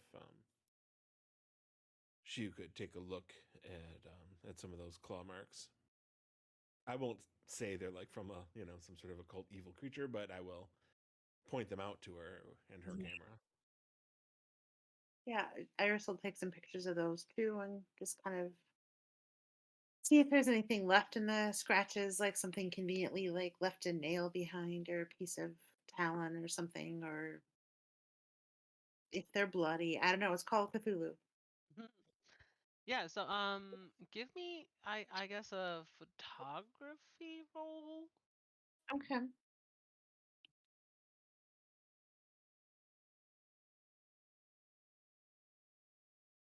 Yeah, I rolled under that. Okay. Does it matter by how much you roll under something, or is it just a matter of yes, it was under? That's like a really great question. I read a couple of places that like it matters if you roll like less than 20%, then something else is a thing, but I didn't see that everywhere, so I'm not actually sure. But what did you roll? I rolled 27, and my score is 35. So it wasn't like a dramatic thing. Okay.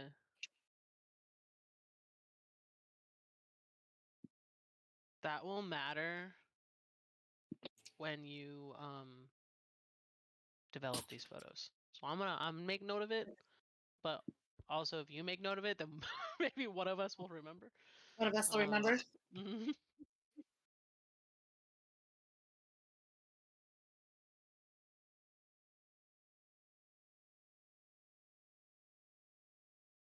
And then do you have like, I don't know, do you have a cult or zoology or is Yeah. investigation like a thing? Like, It probably should be. I have there's a where is it? Spot hidden. oh yeah. Yeah, okay, so roll me a Yeah. spot hidden. Yeah, And my score is 50 in that. perfect. And I rolled a 30. Nice. Yeah. So you do absolutely see these marks that Hank has been pointing out. And like kind of high up in a tree, you see kind of like something like big and black up there. Um, it looks like maybe it's a claw. Do you want to try to get it? Yeah. All I'm right. not sure how I will try to get it. Well, there Hey, is come a climb. close. There Okay. is a climb skill. You start with 40, so even if you have nothing in it, you still just have to roll under a 40. Okay. And I don't have anything in it. Yeah, that did not happen. Right, what did you roll? I rolled an 89. All right, yeah. So you do try to climb this tree. Um it doesn't work very well. You don't get very far up very quickly. And before you even get halfway there, you fall out. No, you're not taking any falling damage. This isn't Okay. you're not even 10 feet up, so you don't Could take I any reach it damage. with my shotgun and knock it down with it? Do you want to shoot it with your shotgun? No, I was hoping to knock it with the gun. Maybe it's too high. Oh, okay. Yeah. No, it's a little too high to do that. Okay. So Iris will point at it and ask Hank if he wants to climb up and get it. Get it because he's old. Wow, Hank. So, Hank looks at her, holds out his gun, and says, "Hold this." so she'll hold the gun. And I have no chance whatsoever. Let's see here. Climb. Yeah. And he just like spryly tries to like do it, and he gets a 36. So Iris, Oh this my god. very old man climbs up this tree. And you Well, climb I'm up this standing there tree. holding the shotgun. And you are able to get the claw out of the bark. Um and come down safely, Hank.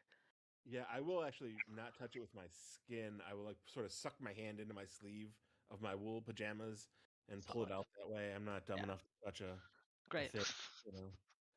And Lovely. I'll hopefully climb down safely, and I'll present it to her like with a little flourish. I guess I am happy to just let you have that one climb roll. If you would like to make this difficult on yourself and roll again, I will totally have you do that. It just depends on how hard do we want to make this game. It's up to y'all. Um Happy to do that. I'm happy with not falling out of the trash. Okay. um then you climb back down. Takes you a little while, you know. You got to Oh, yeah. be careful doing it, but you've climbed many a tree. I feel like as you've done occult things, you've like Mhm. had to hide places to like watch stuff. Um, I don't know. This is what you were after, right? And I'll hand it to her. It was. Thank Trade you. you. I'll trade you for my cane. We'll trade. And what was it? Was it a big old claw thing? It's a big old claw thing. Looks like a Hmm. claw of a creature, although nothing that you would expect from like a normal creature you'd see around here, Iris. It's probably good 6 inches long. I will stow that in my bag to look at more closely later. Okay. Edward or Reason, what are y'all up to over there?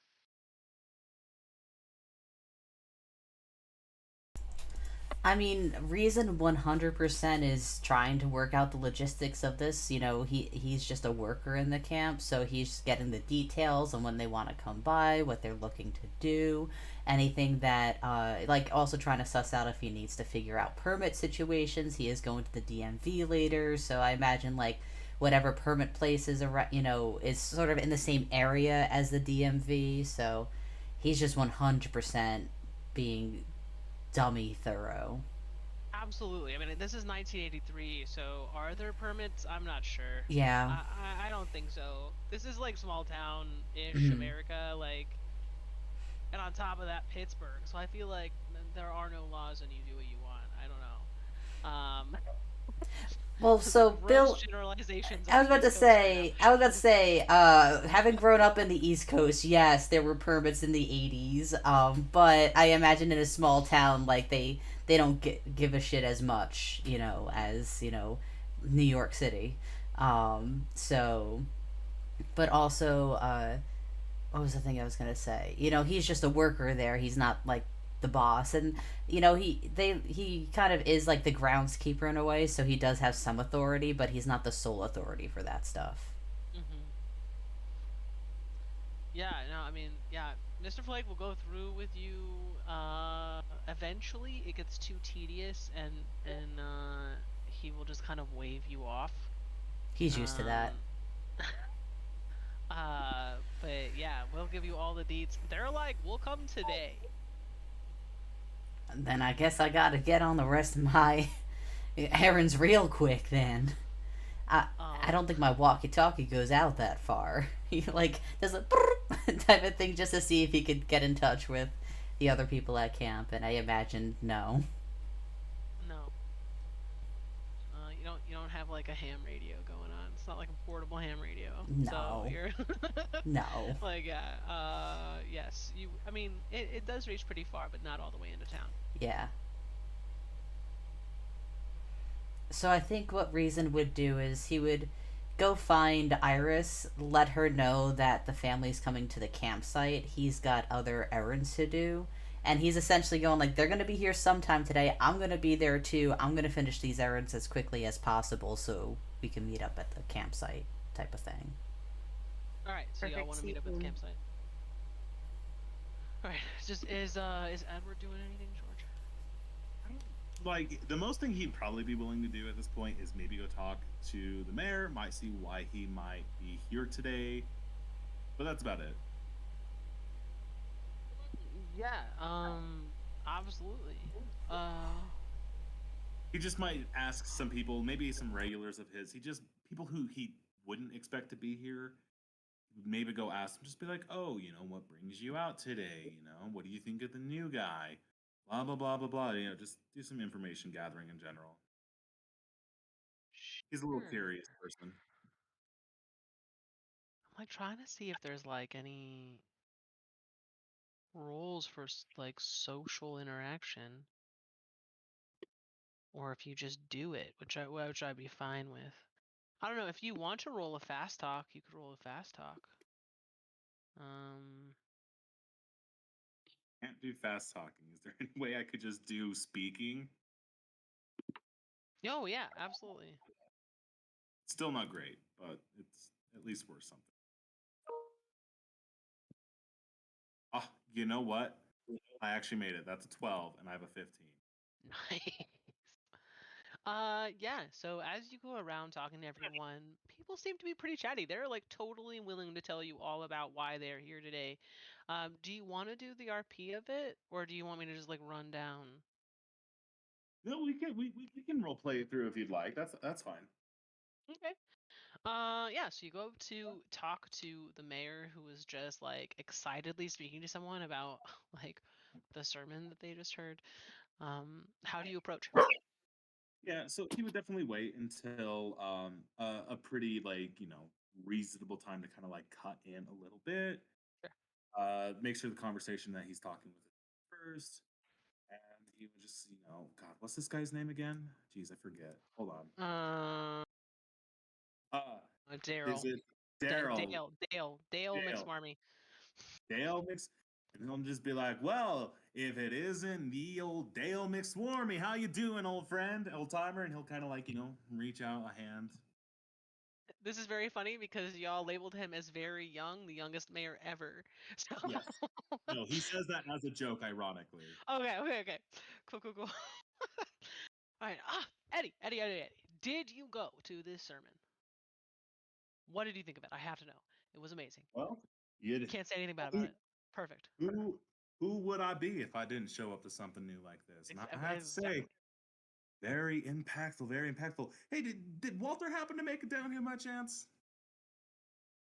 That's the I can't- butler. The butler. No. Walter has other duties. He doesn't go to church really. He there's so much to do. So much to do. It's Wednesday. I mean, it's Wednesday. Daryl, I hear you. I did. Right. It's Wednesday. Shit. Yeah. Had a little bit too much last night. I'm sorry. I apologize. No. Good to know it's We all Wednesday. do it. Yeah. Well, Daryl, I have to say it's not lucky to see you, or it's not like you to see you out and about, especially on a Wednesday. What brought you out? Oh well, I got an invitation, so I thought I would come out. Seemed like the right thing to do. Welcome a new priest, someone coming to town with so many connections already. I couldn't not come down and say hello, make sure we're all friends. Really, you got a handwritten invitation, huh? Mostly, yeah. That's mighty impressive. That's for sure. Didn't know he knew how many. He didn't know he knew people already. That's What do you think about him, anyways? I mean, I think he's just great. And is bringing in a sense of camaraderie and community to our little town that I think we're sorely lacking. We've got 7 other churches and everyone goes to different churches. It was nice to see people from so many different churches here today. I mean, I think that's one of the great things about having the church on Wednesday. Is that you don't have to. It doesn't interfere with some of your other worshiping time. On. George is trying to process what all was just spewed at him. Sorry. Eddie would not hesitate. He'd be used to the fast talk. If you would like Uh, me to slow down anything, you're just let. fine. No, Okay. you're good. It's just been a few years since I've been in debate, so hold on. But yeah, so I had a question. I totally fucking lost it. It's okay. Yeah, no. I'm just surprised he knows so many people, but can't blame you. Like, amen to that community. Absolutely. Mhm. Uh, Mrs. in town by chance? She make it down to the sermon? Oh no, she's off to Europe again, as is usual, spending all the money, bringing back all the gowns. You know, we'll have a little get together when she's back. I know y'all are friends. Oh, can't wait to hear. She knows how to spend it, that's for sure. Uh, so how long do you know this guy by chance? I mean, he seems like he knew you if he was able to send out an invitation. You know him from some time? Oh no. This is all the Flagg family brought him in. They own the land of the land the church is on, and they thought it was time for someone new, I guess. So they brought him on in, and the invitation was from Mr. Flagg, not from our good preacher over there. Um, but I was glad to be invited and make sure that I'm welcoming people, friends of the Flaggs, friends of everyone. Flags are friends of everyone. I'll drink to that. Well, it's been real good seeing you around here, Daryl. Hope to see you more in town a little bit more often. Don't mind coming up to the estate when you guys need me, but it's nice to see your face every once in a while. Oh, well, I guess they're planning on having services a lot down here, so you might see me around every once in a while.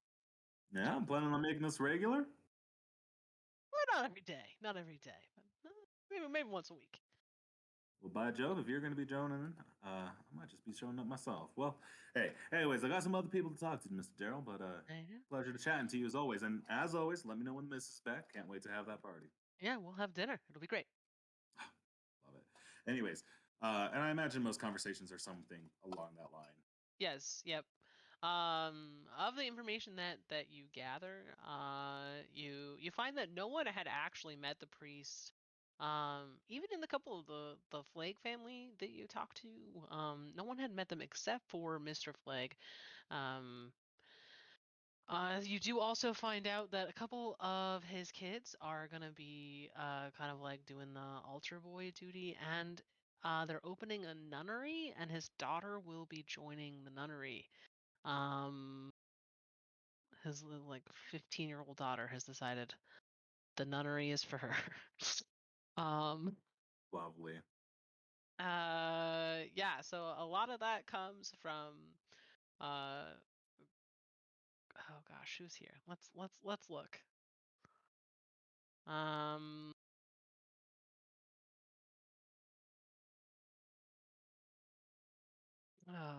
we have to have a Karen of some kind. One of the Karens in town. Um, gave you some of that information. But like one of the like little kids that you talked to, one of the flag boys, um, did like excitedly talk about how he's starting training for helping with the services tomorrow. So it's just like very keen to help with anything that he can, which is weird because like reason you have never known anyone in this family to be like helpful to the town. Like that's not their bag. Their bag is owning the town. Um so it all seems a little sketch, but not because of it like just like the way that they're saying it feels weird because it's abnormal. Um even if you were to try to explain why it feels abnormal to someone, they probably wouldn't get it. They're like, "What do you mean? A 7-year-old was super excited about being able to help something his dad's invested in. Like that makes sense." If you tried to explain it to someone else, they wouldn't get it. But here in these conversations, you're like, "This is weird."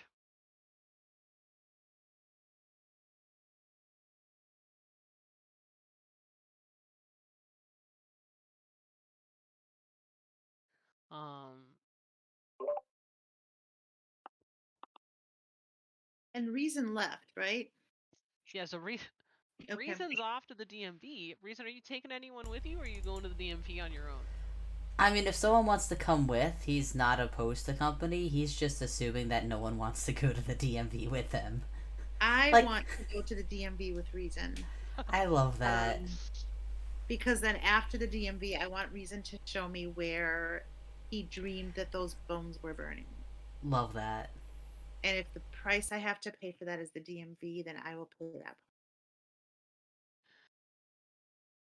All right. Are Hank Love or that. Edward gonna go? I think I Hank think is headed after. home. Oh, Oh, go ahead. Go nope, ahead. nope, Paul, you go for it. Nope, you go for it. I refuse. Um, Hank's gonna head home. He wants to look in his books, to see if he has any thoughts about the big taloned creature he saw in his dream, and the big claw that they found. But he does ask Iris to pick him up on the way to the burn hole with the bones. That'd be great. Iris drives a motorcycle. Reason drives a scooter. That. Okay, she's got an extra helmet, so thanks down for a ride in a motorcycle. Oh yeah. Back in World War. No, no. Hank's just gonna uh, get older and older and older until he's like 100 years old. He was born in 1910. I can give you full details. He's very old. it's very very old. Um, is Edward gonna go with anyone? Edward is absolutely going to go to the DMV after finding out that the God, what's the family's name? Just Flicks. Flag? Flag. No, Flick is the Flags. character that you shit on me for Saturdays. Oh right, sorry. I'm just used to Yes, shitting on your yes. characters. Anyways, so they after finding out kind of that they're the ones who may have a little bit of tie-in with the priest, he'd be more than interested to follow the son up to the DMV, especially if he gets the opportunity to, talk to Mr. Cloudfang a little bit more. Mm. All right. So Reason, Iris, and Edward are heading to the DMV. Hank is gonna get home, do some research. Um, yeah, cool beans. Do we want to do Hank researching things first, or do we want to do the DMV first? Let's let Hank do research and save the DMV for last. All right. So Hank, you go back home. There there are plenty of people from church who would be willing to give you a ride out to your house if you want, or you can walk. Up to you. Hank walks a lot. I mean, he's actually pretty spry for a 70-year-old. Yeah. Okay. Yeah. I used a shotgun the whole time though as a cane. I mean, I always walk. Yes. Yeah. Who's our? Do we have a sheriff? Felt like we had a sheriff. Cheryl Smith. There we go. Cheryl Smith does pause. Just like pulls the car over and is like, "Hey, Hank, a nice cane you got there in your pajamas. You doing all right?" All right, Sheriff. Yeah, I'm fine. I just got a little confused this morning, but I'm on my way home now. All right. All right. I can't offer you a ride or anything. Oh well, I mean, if you're offering, sure. I'm headed out that way anyhow. Might as well. Oh, yeah. You got something going on, and I'll like go to the passenger side. Yeah. Yeah. And you get in, doors unlocked. Take a seat. Shotgun in the And back seat. yeah, shotgun. You start driving. Oh, we just had a couple people said there were some disturbances out by the campsite. Your place is on the way out there, so I figured Oh, I would just so weird. Several people had like strange dreams that they felt so inclined to call the sheriff's office about. So I guess we're gonna go research it. I don't know. I just do what I'm told. people these days are so much more fragile. Calling the sheriff over a dream. I mean, really. Back in the day, there was Eh, trail off. continue with old stories, swapping old Mhm. stories of the back in the day times. Oh, Cheryl is always good natured to Hank's stories. Um, and yeah, you get home. yeah. Well, She thank you for the drops you off. ride and get my gun and. Yeah. Yeah, you're home. One of the first things you notice is that there are definitely night gaunt tracks all over. Um, Yeah. so it was a dream technically, Mm-hmm. but was it? Yeah. Uh, but yeah, are you just heading straight to the barn? Yeah. Well, no. First, I'll go hang up my gun on the mantle and get my cane and walk over to the barn. Okay, are Oh, you getting dressed? yeah. I'll get dressed. Are you gonna eat anything? This 70-year-old man who hasn't eaten all day? Um.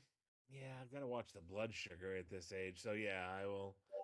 I will make a couple of eggs and 4 or 5 pieces of bacon and a carafe of orange juice.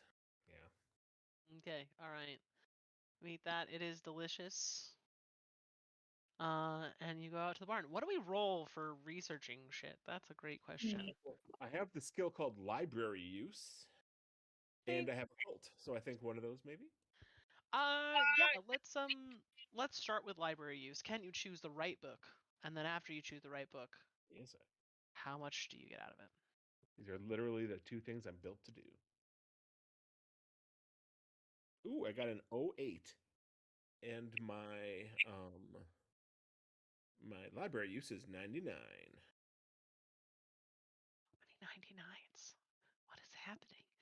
Okay, Education. It's all about education. yes, and also you're 5 decades older than 30.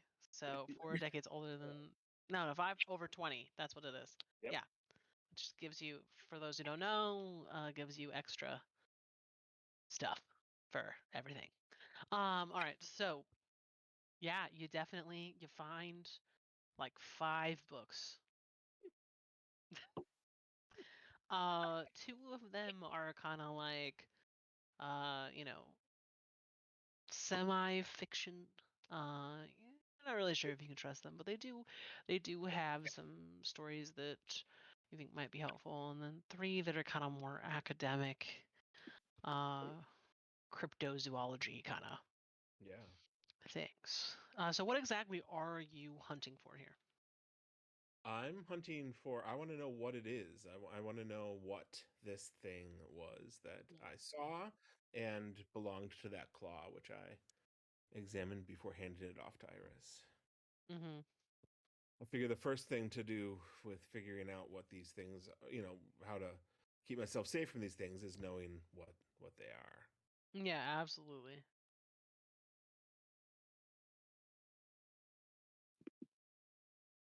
All right. So these things are called uh Bayaki. Pronouncing that, I'm butchering the pronunciation of that. But they're interstellar predators that travel and survive in the vacuum of space. And let's see, what else would you find out?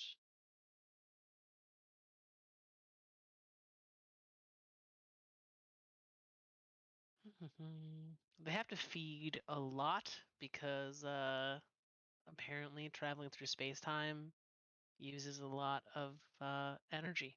So they have a very high metabolism, and will eat anything. They have stomachs of iron. And they are believed to serve Hastra the Unspeakable, and are intelligent, so um, they can understand you when you speak to them. And they're vulnerable to ordinary, mundane weapons, but not anything magical. Okay. Excellent. Do you have any particular questions about them? Well, my first thought is, are there any traces of what it might take to try to bind one if I come across one? Since I know how to bind neck gaunts, I'm wondering if there are alterations I could make to that evil dark magic that would. That's like a phenomenal I will look question. into this. Yeah, so Leia to Paul, are there do you know of what how do you do that? Like what is required in the first place for the spell that you use? Um So I guess in the book there's a summon and bind for every type of monster that's in here. oh, Um, and it's up to the keeper. What like how it gets done. Um, and what you need. So I have no idea. I figure like a binding of this would be like something that would take months and months to learn how to do. So I'm not thinking he'd be able to do it, but he doesn't know that. sure. Absolutely. He's like, oh, maybe there's a really easy way to do this, but I doubt that there is. It probably took him years to learn how to summon and bind night gaunts. So Hmm. So I'm reading this thing.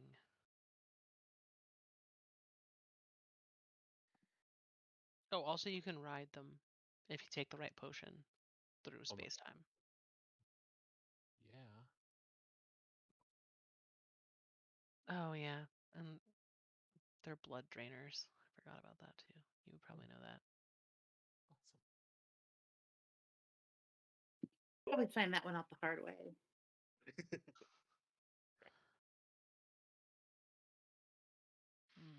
Well, mostly Hank is very interested in finding out if somebody summoned this here and um, looting their library if they had the means to Oh, summon it. I mean, no, so absolutely you know that someone summoned it here. They cannot enter a planet without being summoned. this is good news for me. It Like means Haster. maybe finding more books. Yep. That's what Hank loves. Um, not seeing any rules for binding these guys. But yeah, you can definitely start your research on how to bind them. We'll say that because it will take you a little while anyway. But if you'd like to write down somewhere that you are learning that, we can look up. I will look up the rules for like. If you're looking for bonding information, I heard of this new community called BDSM.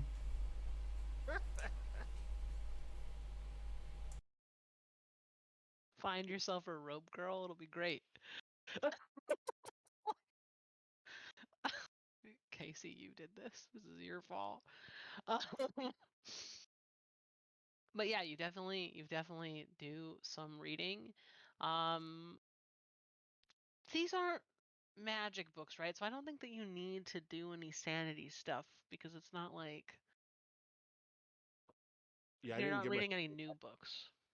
Yeah, I haven't. I didn't like deign to give myself magic books. So Hmm. if I find Okay. those, then yeah, I will certainly go more insane happily for more books. Duh. As you are reading about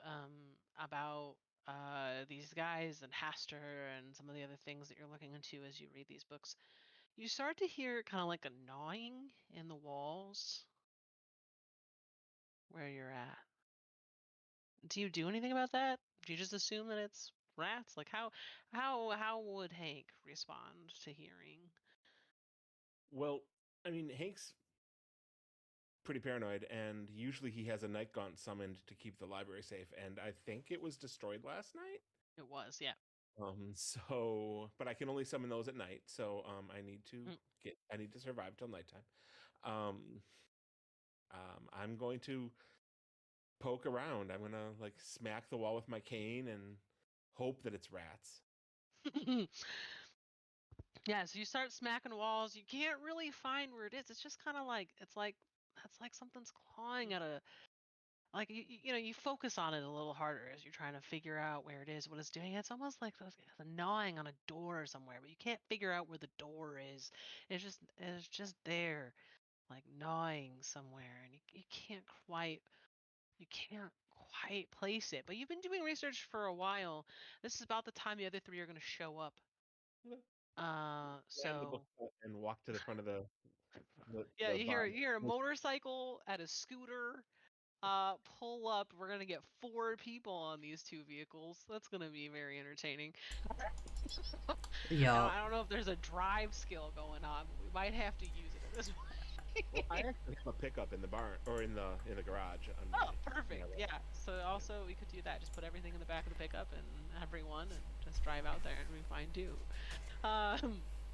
All right. Also, I mean, Hank's place is just over the hill from the camp too, so Is he the y'all king could of the also hill? walk there. No, because he lives in the valley down from the hill, so like you have to walk up the hill. Actually, just near the viewpoint, which is where you're going anyway. So up to you. You could drive out to the campsite, or you could walk from there. But first, we have to go to the DMV, and I actually have to go to the bathroom. So I will be back. Talk amongst yourself. I don't know. Role play. What are you talking about on the way to the DMV? I imagine what it looks like on the DMV because you've got a motorcycle, so I imagine it goes. Phew. Yeah. So I think it's like I assume that Edward would be on the back of the motorcycle and not on the back of the scooter. Is that right, George? Yeah, I don't see him sharing a scooter. That seems a little small. So I imagine if there's any conversation that would be happening, it'd be between Edward and Iris while they wait for Raisin to catch up.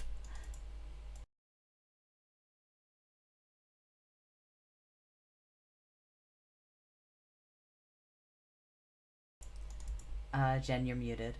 You're on mute. I was going to get through this whole night without having to hear that. Like I was just like before we started, I was like, "Come on, me! Don't make them tell you you're muted." Iris would ask Edward about why he showed up at the church that day. She asked Hank and Reason already. Well, read it in the newspaper that there was going to be a new church in town, and well, last couple of pastors, from what I heard, don't last very long. So just figured I'd scope the new guy out, see if he was worth my time. Do you remember getting there? Nothing weird happened to you. You just decided to go and went. Just decided, had my morning Russian breakfast, and away I went. Okay. Got from point A to point B pretty well. Though I will say there was a whole bunch of nonsense once I got there, but that's besides the point. Yeah. Okay. What about you, Miss Iris? What brought you there? Transported through time and space, Edward. So you walked there, or you rode your motorcycle there? I don't remember. Suddenly I was just there. I had a weird dream, the priest in it.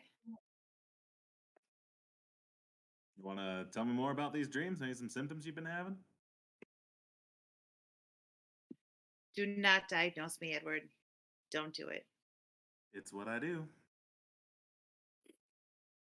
I am sleeping just fine. Mm-hmm. And You okay? how long have you had these lapses in memories as well? How long have these been showing up? How long do you think it's going to take Reason to scoot here? What kind of wait are you looking at here? And you look Uh, over in the direction of the road and Yeah. puts a little Okay. kickstand out. What were you saying, George? Oh, I get what you're saying. I thought I could like see the dust cloud picking up, but you're like right here now. I was about to just be like, well, based on how big the dust clouds are and the far away he is, the kind of driver he might be, give us another minute or two, but he's here, so it's fine. Here. Howdy, y'all. Kind of Uh, reason. Hope I wasn't Say too. Mr. Cloud thing. Sorry, I missed. What did you say? Because I just both of you were saying stuff at the same time. I was just saying hi to Hank and asking him how the trip was. Oh no, I think it's the three of us at the DMV, and then we pick Hank up. Oh, that's right. Okay. Mhm. Okay. And So George Hank was, wasn't touched at the back of the scooter. yeah, not yet. Not yet. What did you say, George? Just what's up, Mr. Cloud Fang? Oh, you That's know, one hell of a scoot you got there.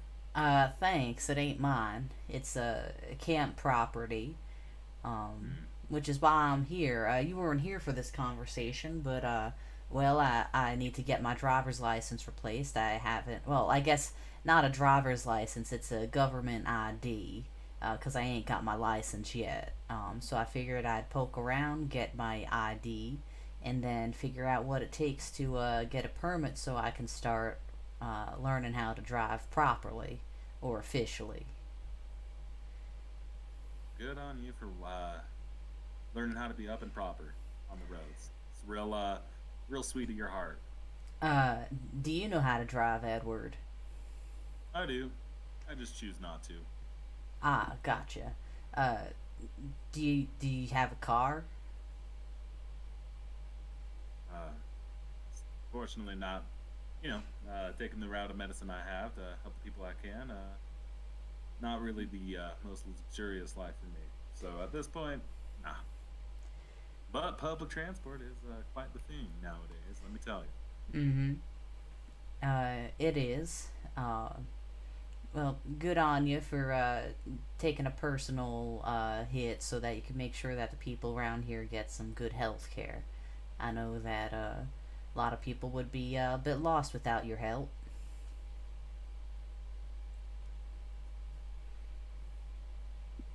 It's much appreciated, Mr. Reason.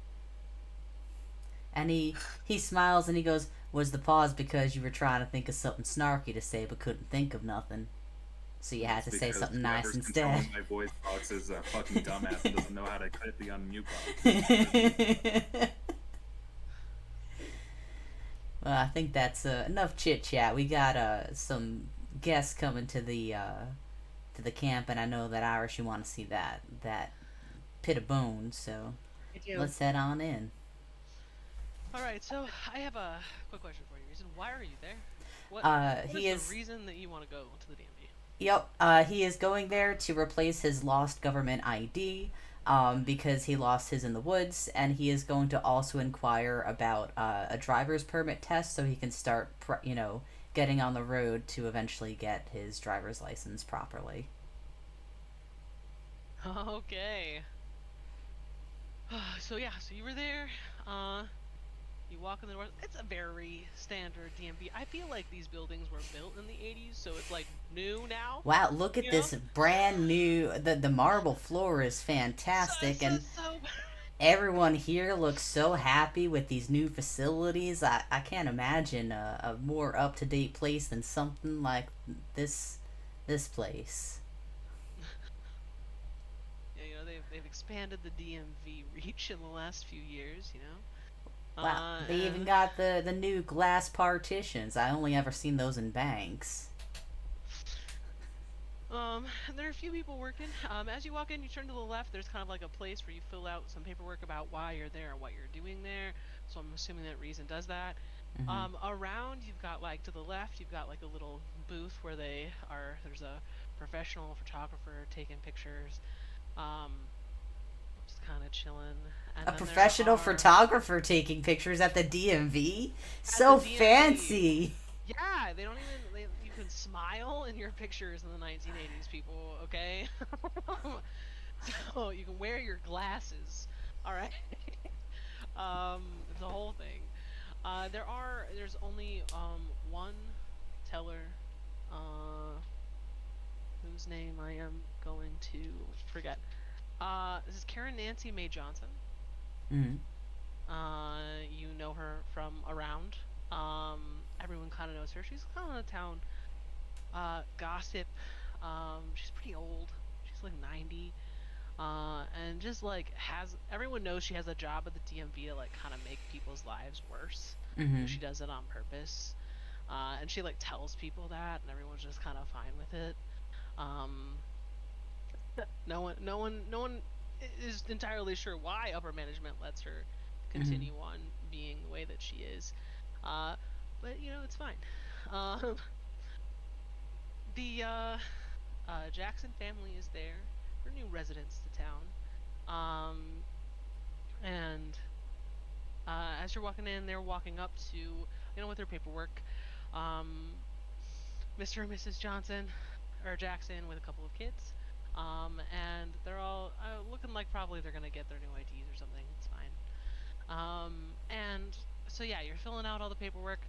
While this is happening, while Reason is filling out the necessary pieces, are are Edward and Iris doing anything?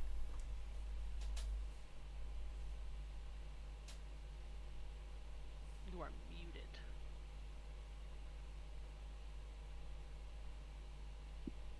Just kind of leaning against the counter, taking in the grandeur of this 80s architecture. All right.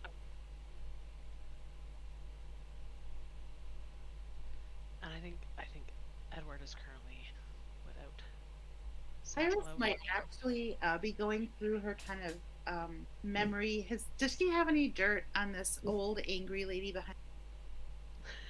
Any like bad rumors or anything turn up in an investigation that she can use her Yeah, in a hard time? absolutely. I am absolutely here for this. So, yeah. So her husband actually hired you a few years ago, maybe 10 years ago now, to follow her around and see if she was cheating, and she was. And you have pictures. He didn't actually end up doing anything about it. He decided that it was better just under the guise of God to stay married, and never brought it up to her. But yeah, you definitely know that Okay. for a long time she was a cougar and had several men on the side. Does she know that um I know? no, no, her husband was like, I'm now paying you to not say anything Okay. to anyone ever. And so you know that she doesn't know that you know. Okay. That's just going to be ready in case she gives Reason a hard. Yeah, no, absolutely. Um,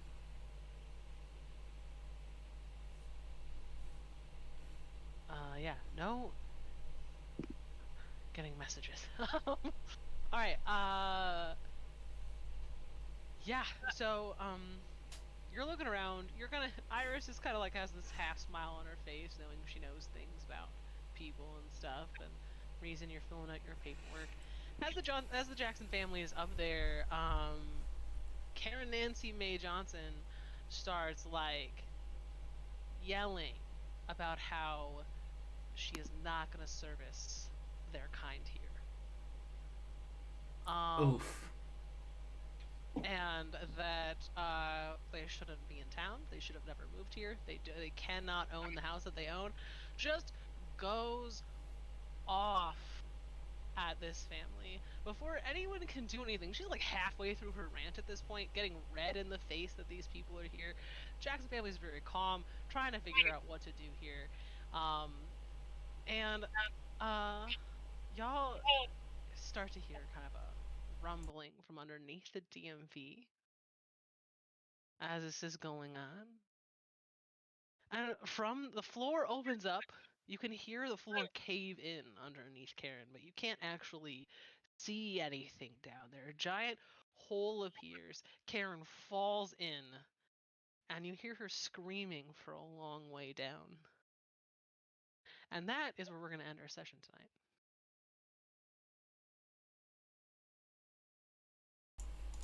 Well, DMVA Karen. DMVA Karen.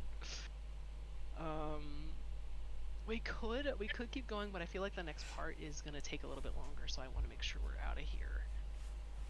Wait, no, it's only 2.5 hours right now. that's right. Sorry, I was thinking 9 o'clock our time, and it was actually 10 o'clock our time and 9 o'clock Mountain Time. But I had 9 in my brain. We I can think keep we going. should. I think we should still try and keep it before 9 for Georgia's sake. Do you think we could wrap this up in like 45 minutes, or do you think it'll So, be so it's gonna be 9 o'clock Mountain Time is 10 o'clock our time. right? But what I'm Yeah. saying is, wrapping it up before 10 o'clock our time for Georgia's sake, because I know that he has to be up early. So my question is, do you think we could wrap it up in 45 minutes? Yeah, probably. I'd be down for continuing. Okay. I was gonna leave y'all on a cliffhanger. It's No, fine. I want my DMV scene, Leia. You're You not. I'm not see, waiting till next week to finish the DMV. Yeah. So Karen, there's a giant hole in the floor. Karen is gone. Her screams echo through the DMV. Jackson family is wildly surprised. Just kind of turns around and walks out calmly, like we're just gonna leave. Just passes you and leave. I'm gonna stop them on their way out and just hand them my business card and just say I have a very steep discount for new families to the city. If there any more trouble, just to let me know. Yeah. Mr. Jackson just kind of takes the card kind of in a daze and just keeps walking. Yeah. Let's take the card from you, absolutely. Okay, that's good. Um, And go take some pictures of the hole in the. Reason Don't know what else to do right now. Take some pictures. Reason doesn't know what to address first. Like, wanting to help the family, but also the travesty of this brand new building that was just renovated. Getting a hole in the middle of it. so the one of the managers of the DMV, Marbro, it like comes out and like looks at all the destruction, looks over, like kind of like doesn't know what to do. You can see his brain break. You can see him just like taking sanity point, like just loss at everything that just happened. Um, Reason will look at his thing and like kind of scribble out government ID and check driver's license and walk up to the dude and go, I know this is a bad time, sir, but I was hoping I could get my driver's license replaced real quick. I need it for the camp, and we got a lot of events that I need to drive at, and I can't be pulled over by the cops without my license. uh, yeah, uh, he walks over to the other teller window and just takes your slip of paper and fills it out and sends you over to the photographer. Like, not sure at this point how to handle anything that's going on at all. You can hear the other manager in back frantically calling 911. Mm-hmm. to get the sheriff out here. Just a high pitched, like voice cracking, like freaking out. Yeah. So yeah, so you have a slip of paper that says you can get a driver's license. Mm-hmm. Taking Um. advantage of this trauma. I see you. Mm-hmm. He needs it. Um. He gets his picture taken. And then we'll look over at Iris and sort of see what she's doing, because like, he's been in dangerous positions before. But this is a little like this is a building issue. This is not a bear in the woods type thing. So he's looking at her to see what she's doing first. She's taken a few pictures and then kind of like gestures that we should probably just heck out. So you're walking up to take pictures of this giant hole in the ground. I do need to make I need you to make a sanity check because you're gonna be looking into the depths of the void. I think that's fair. I did not make my sanity check. My sanity's 53. Okay. Go ahead and roll me a d8.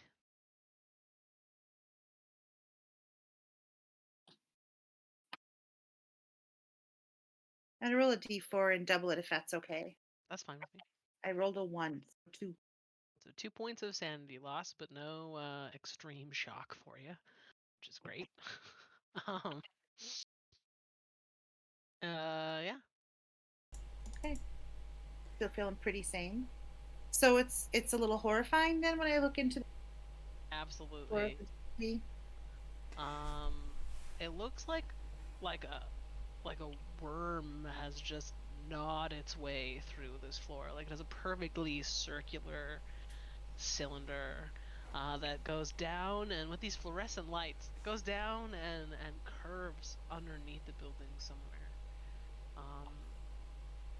And you can kind of you like as you're taking pictures and you're kind of listening, you can hear this you start to hear this gnawing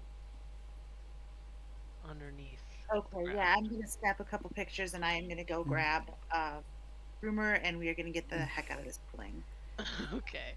That all, yeah, we're gonna go. Yeah, he'll follow, and as they're walking out, Reason's gonna go.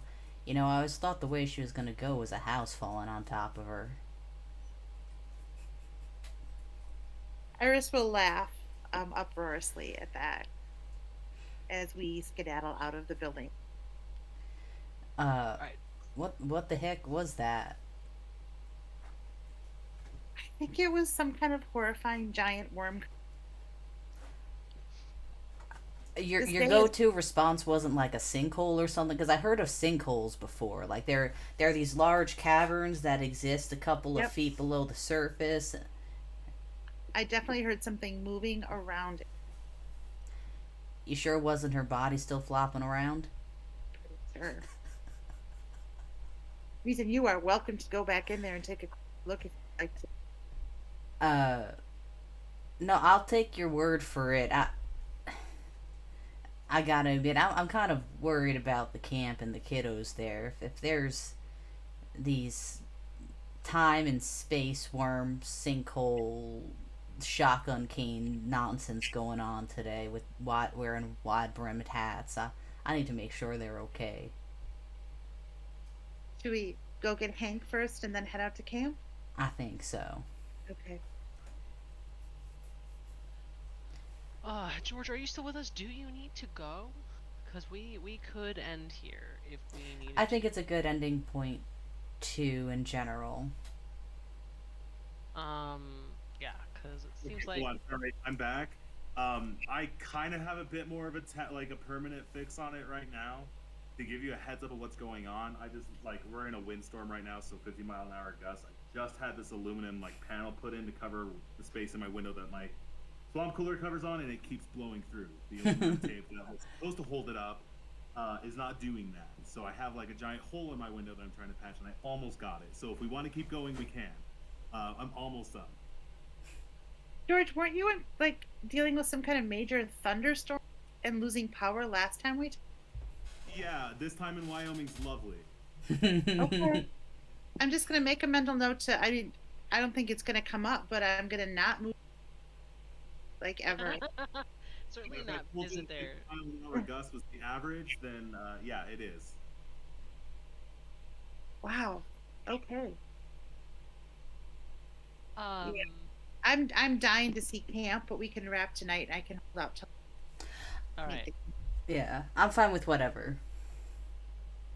Yeah, George. I mean, as much as I applaud you trying to play game and fix your house while you're in the middle of insanity, like super awesome that you're doing that. But you don't have to.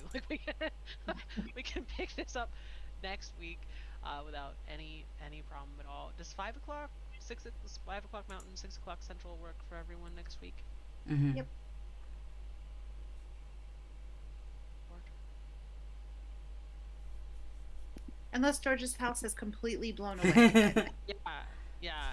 You know, if it gets picked up and then thrown Sorry, out. I was thinking another piece of tape. I'm actually set. Like it's set in stone for now.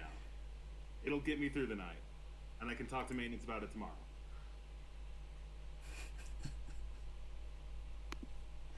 But George, yes, you're being 5 such o'clock a is drama 5 o'clock queen is right usually good now. for me. I'm sorry, George. What?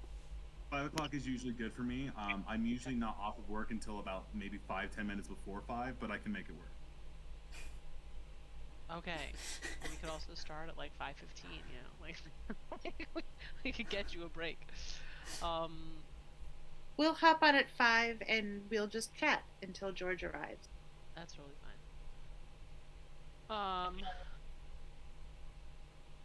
Yeah. Well, yeah. I don't know. Like, I feel like this is a good stopping point. We'll get some clues next time. And kind of really get in the world. I'm gonna read the Are you rules. sure it's okay? Because we are cutting out about an hour and a half early. It's fine. It really is. I'm not. um. Yeah. Now that I have a feel for what's going on, it'll also help Hmm. me plan kind of a little bit more exactly the things that we've gotten some weird shit happening now, and Hmm. now the next phase of this is like actual clues. And although I do have some, I have It some sounds like it'd notes. be beneficial for the DM that we end here. Yeah. Now that I have a sense of how y'all work together, I can also make a few more things that are particular. Be prepared for those questions to come up Which Oh, I'm next ones? so week. excited. Oh, the ones that yeah. Yes. Um, I send them a list of really random, weird questions, like what pocket do they keep their wallet in, so that I could fuck with them for the whole time. But yeah, I hope y'all had fun. Welcome to Call of Cthulhu. I think it's actually going okay. The I sanity think loss so mechanic too. is interesting. Um, hope y'all are enjoying the story. Muted. Can I ask one question? It just because Yeah, I am really new to this system. yeah, I've only ever played like a cons with pre-made characters. I sure. feel like I maybe made a mistake. Like I spread my points out over a lot of different skills, and everything's like 35 and 40, and that's really hard to roll. And I wonder, I If think it, Lucy and Paul consolidated a lot more and got hers. Yeah, I've got 7 skills that I popped my stuff into, and the array is 60, 28, 75, 75, 95, 45, Okay. 65. So yeah, are you cool if I write my character up a little differently, taking into yep, account? do it. Especially with a shorter campaign like this, with a system that none of us have used, if at any time you're like, you know what, I just don't think that this works with my character. I thought it was going to work and it didn't. I don't change it at any time that makes sense, honestly. Okay. Awesome, thanks. And it makes sense for her to have all this stuff, but at the same time, it doesn't make sense for me to constantly spend a roll under it. Mm. Yeah, I mean, like, I think that, making characters is always kind of like a meta game and Yeah. in-game kind of like balance. So, if you're, I mean, like, as much as it would make sense for her to have those things, if it's not playing out the way that you want it to, that also matters. So I think that you should change it as you need to. Um, Usually I'm an SL that calls for skill checks, but also I'm new to the system. So if there's any time you want to be using a skill or want to be rolling, I'm happy to just have you call that out to me. I know that some GMs are really like, no, I tell you when you need to do things, and um, I'm not that way, and also don't know the system well enough to be able to do that appropriately. So anytime you feel like a skill is necessary or whatever, I'm happy to do that. Seems like we're supposed to be rolling a lot, but I haven't really played in a game where we roll a lot of dice. I think For the what? other thing is a I lot of the. remember. Paul and I played in a game in midwinter. Remember that, Paul? Like right before COVID. We played a Cthulhu game, and I honestly can't remember how much we were rolling. If it was Yeah, a we lot. rolled a lot in that game because it was set in World War II and there was a lot of combat, so there's a lot of rolls for that. But like, they didn't call for skill rolls real often. Because if it's a regular thing, if it's something that isn't really hard, you're not supposed to roll at all. Right? Um, Yeah. so, you know, it makes sense that you're not calling for a ton of rolls because, like normal, you don't have to roll drive if you're just driving to the camp. Right. Unless like a haunted horror like chasing you and you're driving really fast with one hand on the wheel and one hand, Yeah. on your shotgun. I don't know. I think if you all try to triple up on a motorcycle or double up on a scooter, I might have you drive some, do some drive rolls. But other than that, I think you'll be all right. But yeah, I mean, like in between now and next time, if you have any concerns, if there's anything that you want, definitely you're like, I wish that this had been different. I'm always here to talk through any of those things. If y'all have any of that. Um, if there's anything I'm not doing that you want me to do, or anything that I am doing that you're like, if we could do it this way, it would be better. Especially with a party that likes to split up a lot.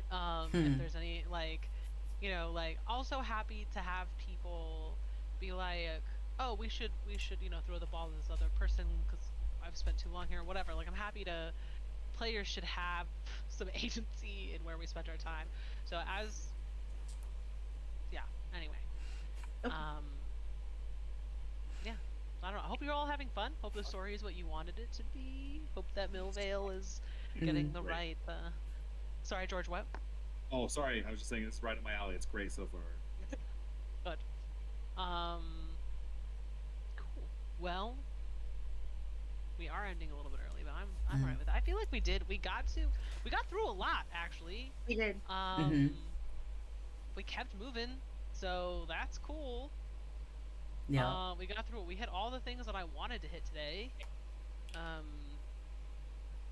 hope the DMV scene was what you were looking for, Casey. Because you were like, I need Mundania I DMV do. time. Yup. Maybe we'll come back here. It'll be funny. There's multiple DMV scenes. So Listen, they just renovated it. We gotta, admire the new architecture and with a professional photographer. There was a cheesy TV show in the 90s. Paul, do you remember that show? And the DMV was literally a portal into hell. Show. Oh my god. Oh, Like, what's that? Yeah. This feel like kid I've who heard was this actually the devil's son. And the DMV was literally like where you connected to hell. And everyone that worked in it was a DMV. Yeah, we watched that show. It wasn't. I don't know if that was in the '80s or the '90s. That might have been in the double O's. So it looks like it was called the Reaper, or just Reaper. Yeah. Yep. Original release was 07 to 09. Oh, okay. A little more recent than I thought. But yeah, I mean, Karen would have fit right in because everyone was actually working for Lucifer. So There you go. all right, you Googled that really fast. Oh, all I did was put in DMV Portal to Hell TV show. Nice. Amazing. I mean, this is what I'll say is that getting my PhD has taught me how to research. That's really the only skill that I have. But yeah, yeah. Casey, are we still? We are still live. I was wondering when you want me to. Yeah. I'm gonna say bye to live for now. Have a good night. Peace. Yeah.